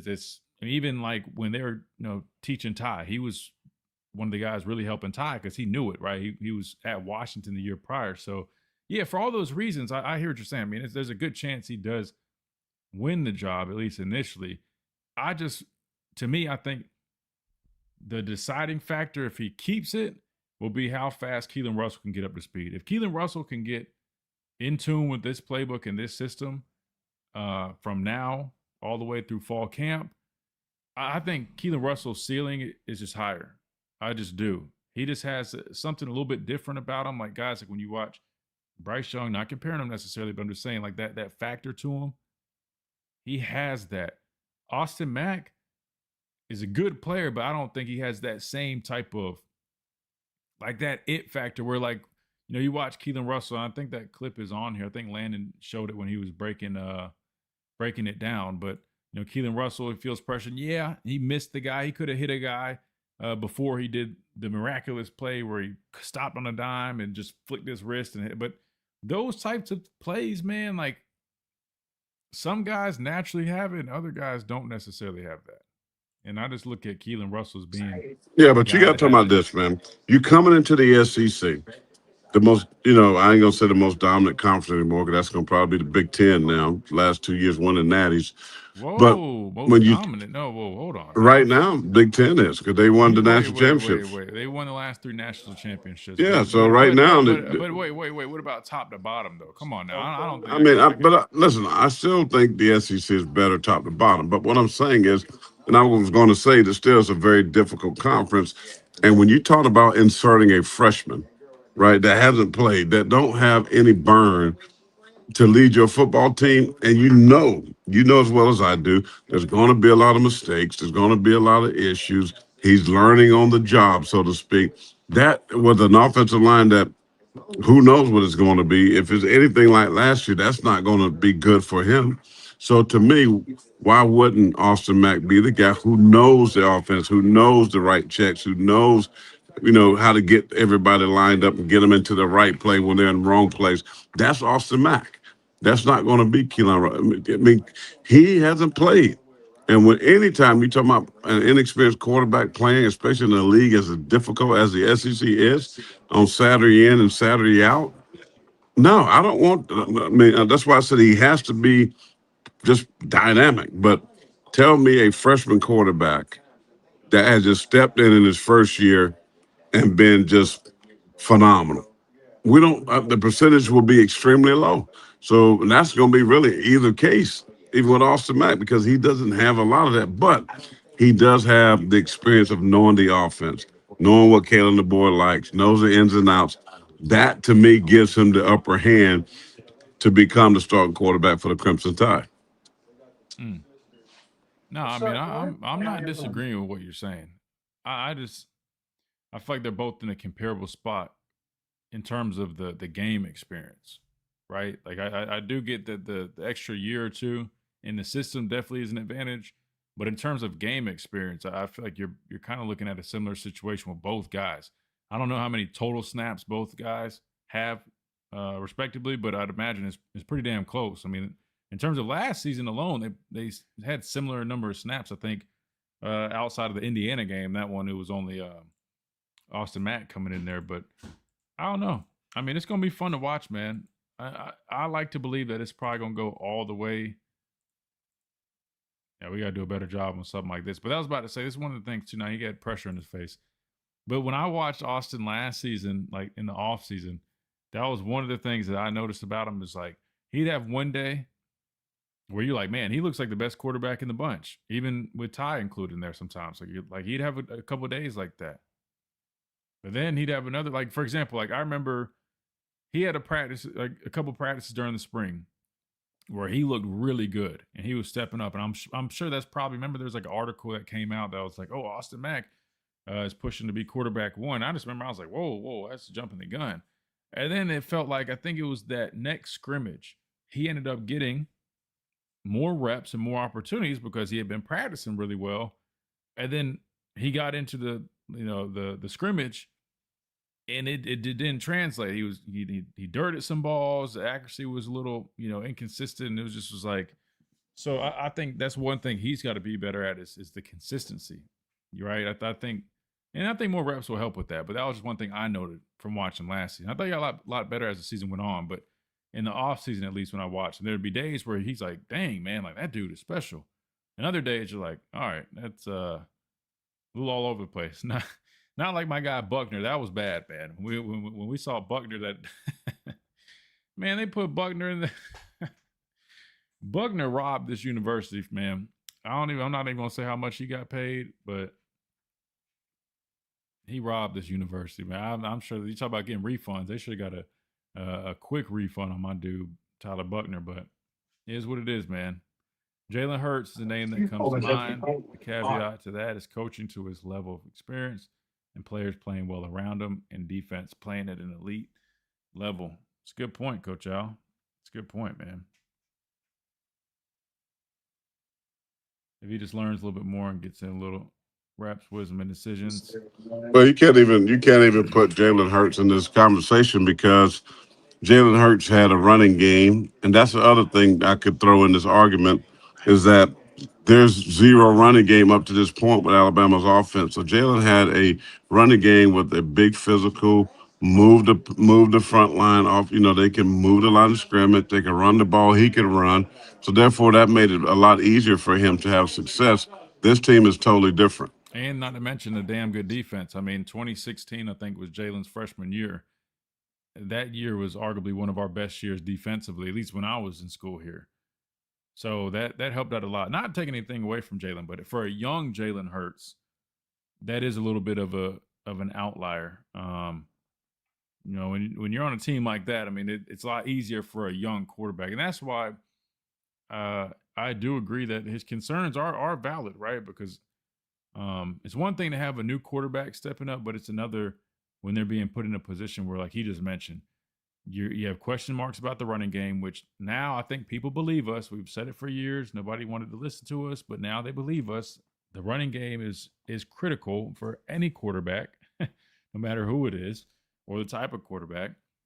So with that still being up in the air, and really from both front, I mean, the front itself, the offensive line, but then even the running back position. I mean, you bring in Crowell, but he's young. Outside of that, I mean, you're hoping Daniel Hill and Kevin Riley, which I was going to mention this other day. I know everybody's talking about Daniel Hill, and I get it, right? I mean, he was even like from like the half point on last season, he was the next guy in outside of Jam. But I wouldn't be shocked if you see a return to Kevin Riley, man. I'm just going to put that out there right now. Listen, I think people forget about Kevin Riley. Like, just watching him, I'm not saying he was perfect, but with him even being a smaller guy last season, he was one of the more explosive backs we had. He hit the hole. He ran hard. Now he got banged up. I know Daniel Hill passed him up a little bit as well as he got healthier. But I don't know. I mean, I don't know where Kevin's sitting at with his weight. Maybe he's gotten a little bit bigger this offseason, a little bit stronger too. But I think people are forgetting about Kevin Riley. I think he can actually be a solid running back, man. I like the way he played when he had some opportunities last season. Just kind of, fell off a little bit as he got hurt and the season went on, but he was impressive those first few games that he was in there. I think Christian's asking if Mac's experience is enough to overshadow the fear of possibly losing Keelan with all the potential he has. You name Mac the starter, and it's harder to retain Russell next year. Nah, believe it or not, I'm not even going off of that, Tia. Believe it or not, I don't think Keelan leaves regardless. I think you could start Austin Mack this year, and I think Keelan Russell will be here the next regardless. Because why wouldn't he? At that point, well, I guess technically, would Austin Mack have one more year? This because he redshirted. Technically, I think he would have one more year. So I guess maybe it's not guaranteed he does start. So that is interesting to think about it that way. He redshirted at Washington. Wait, so he has 2 more years of eligibility then? Yeah. Regardless, you're going to lose one of them next season. I mean, if it's Keelan's job, then Austin Mack's going to leave so he can play his final season of college football. Then, yeah, maybe you're right. Maybe Keelan would. I thought it was a guarantee because I was just assuming Austin Mack would be graduating, but you're right. He would have another year. I don't know. You just got to see how it plays out. It's not, but what I'm going off of is not a fear of losing Keelan Russell. It's more so, I think Jake asked this question. Sorry, Jake, I missed your question, but I think Jake said, what do you do if it's neck and neck? Do you go with Keelan because of the potential or Mac because of the age? In my opinion, even though Keelan's younger, with his ceiling being higher, I think once he kind of hits his rhythm, I just feel like if you want to have a chance to win some of those big games and try to get to that next level, I just feel like Keelan Russell is more of that guy personally. I just do. Like, I think Mac is probably the safer option, at least early on, but I think long term, I think Keelan Russell, like throughout the course of the season, I feel like he has the ability to impact the game a little bit more than Austin Mack. If you had a solid running game and a bunch of receivers that you felt really good about, which I know we have talent, but you get what I'm saying. There's been some inconsistency. I mean, Ryan's the vet now. You're bringing in Noah Rogers. You got Latsier Brooks. I like Rico Scott. But I feel like Austin Mack is easy because it's just like, hey, man, run the system, protect the football, and we'll kind of see what it does. But I feel like right now with what you're looking at, you might need a guy that can improvise a little bit more. You might need a guy that can kind of make some of those plays when something's not there. That's kind of what I'm trying to explain. Not saying Austin Mack can't do it. We've seen him scramble. I mean, he can run. But Yeah, but the bottom line is this: regardless who is the starter, they're gonna have to be able to run the ball. I mean, because they look like anything in the run game last year. It don't matter who they didn't put Joe Namath back there again. It's not going to matter because if you can't run the ball and you become so predictable and throwing the ball with this offensive line, you're not going to have a chance to be really good on offense. So, if I'm Grubb and I'm looking at my team, offensive line coach has changed. I got to really establish something in the run game. We can become more of a balanced offense, and I think that's going to help either quarterback. But if you're talking about it, if the running game is non-existent, they're done. They're cooked. I mean, they're cooked in hot grease because it don't matter who the starting quarterback is. we'll have to see, man. I'm not gonna lie. I have no idea what the offensive line is gonna be or what it's gonna look like. So we'll see. We'll see. All right. That said, we went a little bit of overtime. Hope you guys enjoy the show today, man. Really good stuff. We will get Coach DeBoer on here in a couple weeks. But in the meantime, they threw us a bone with Whenever you'll have you letting Yhonzae jump on here, which is nice. We appreciate that. But yeah, so be on the lookout. The spring ball Sunday kicks off. We'll be talking about it Monday. Might go up there Sunday. Not sure. I got to figure out what time it is. I don't know if they're doing the whole media thing this year, which regardless, I I can go up mean, there. But wait till they get the pads on. It's going to be socks, jocks, and T-shirts. that's kind First of why I was practice. saying I didn't really. I don't know if I plan on going up there. But the Yeah. only reason I want to go up there day one is just so, which I can figure this. If they're allowing media to go take pictures and stuff, I'm probably not going to go up there because you can just go off with the indie drills. I just want to see kind of who's falling in what group, right? Like Zulu, is he working more with the Bandits or is he working more with the Wolves, offensive line? Kind of like who are they getting reps at tackle? Who's getting reps at guard? That's really all I care. I'll be honest with you. You're right. Without it being a padded practice, I really don't. They kept tuning up last year. That's a waste of time. Let them other media guys go take pictures and so and so looks good. That drives me nuts. So I'm not getting caught up into that. But no, I think this will be a very interesting. I think this may be one of the most important spring games for Kalen DeBoer and this Alabama Crimson Tide football team because they got so many questions to answer, and especially on the offensive side. We talked about the quarterback, the offensive line. We don't know, new coach, new players, new faces.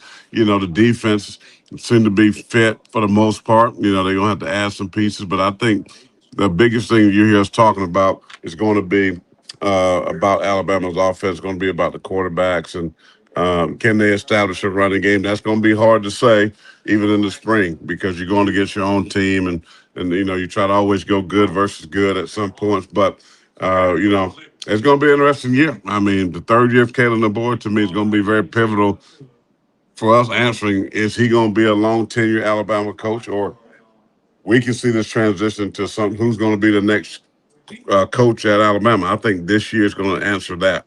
Is Kalen DeBoer going to be the guy going forward, or will we start looking and names start circulating, who's going to be the guy to replace Kalen DeBoer? I always said when you replace a GOAT like Nick Saban was, it's normally the guy after the guy. Some guy got to take the fall. Kudos to DeBoer stepping in, not being afraid to accept this job, knowing it's going to be very difficult, knowing, what type of measure stick you got to, line up to. And it hasn't been pretty, but to his credit, he made an SEC championship game. He made the playoffs, but it's still not up to Alabama standards. So there's a lot riding with Kalen DeBoer and this coaching staff this spring that we need to keep an eye on.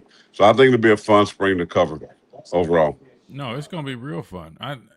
We talked about this with Adam yesterday, man. I think people are. I don't think this year is going to be as. You said the word pivotal. I think it's definitely a very important year. We all know that, but I don't think it's going to be like a make or break year. Honest, I really don't. I think they're. Here's the thing. This year is like the first year that it feels like it's really like his roster. I mean, there's hardly any Coach Saban guys left.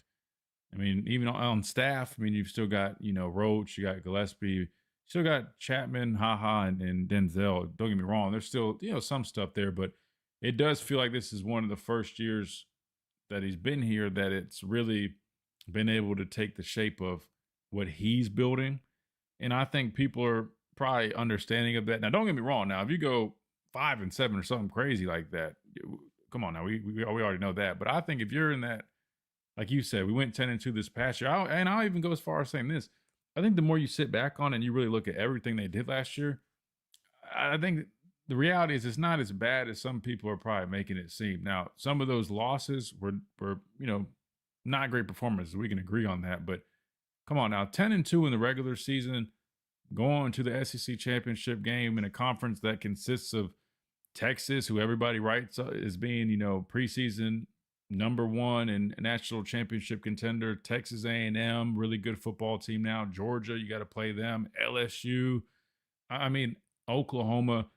To be fair, I think if you reflect a little bit, it's, I don't know, probably not as, I don't know, too much of a situation that some people painted. Like, and I'm not saying you, I'm saying like the Joel Klatz or others where it's like, oh man, like I just can't get over. Because I'll be honest, after watching the Indiana game, initially I was just like, man, what the hell was that? Like, what are we doing? Like, but then I kind of sat and started thinking about it. I'm like, I don't want to discredit the 4 games in a row where you played ranked SEC opponents and you handled that. You went undefeated in that stretch. That was the first time that's been done. Like, you made it to the conference championship game. You lose to a really, a good Georgia team, and you did not play well at all. But still, I'm like, for the guy's second year, I mean, to be fair, I mean, that is, any other school I think would be more than elated to have that. Now, year 3 is going to be different because there's a lot of new faces, but I think people are willing to. You're not any other school though. You're Alabama. No, I understand that. I understand the expect, but I think that's why he gets so much more, criticism. It's just evident. It's because it is Alabama. But here's the thing, though: if you look at it from a logical perspective, you will say year 2 there were a lot more positives than a lot of people are giving credit, because there's being overshadowed by the poor performances that we did see on the back half of the year. And outside Florida State kind of set the tone. This is my theory.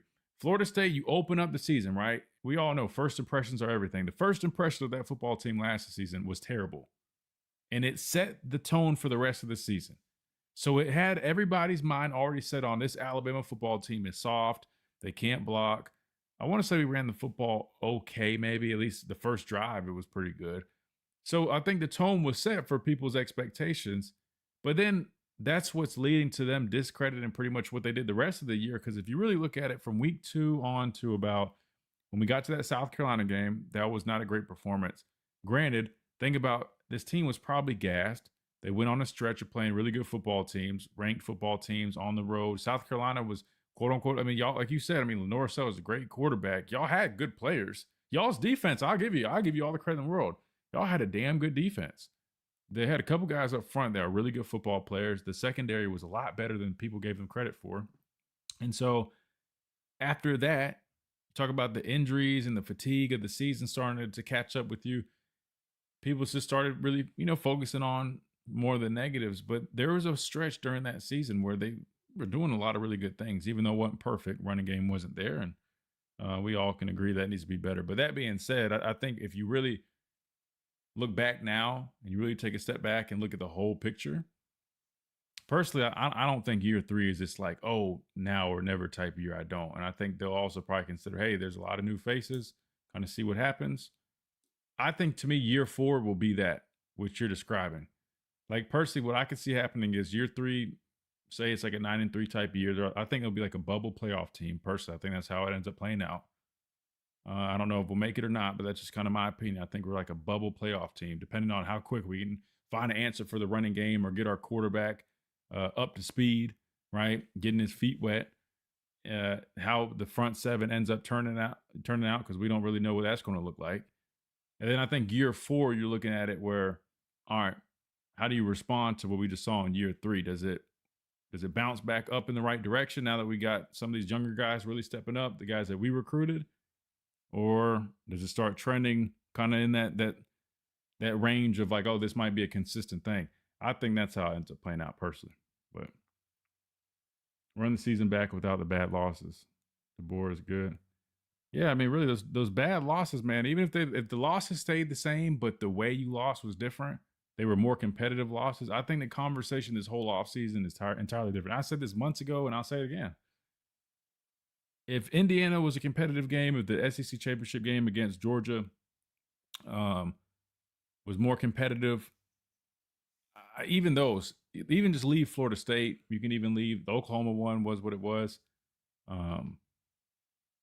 Let's say the Georgia and the Indiana games were a little bit more similar to what you saw against Indiana. While we didn't play great, still was a couple point loss, something like that. I guarantee you this whole conversation is different. Personally. But it's my opinion though. Well, I was looking it up. He's 20-8. Four His losses first, in each of the 4 losses yeah. both seasons.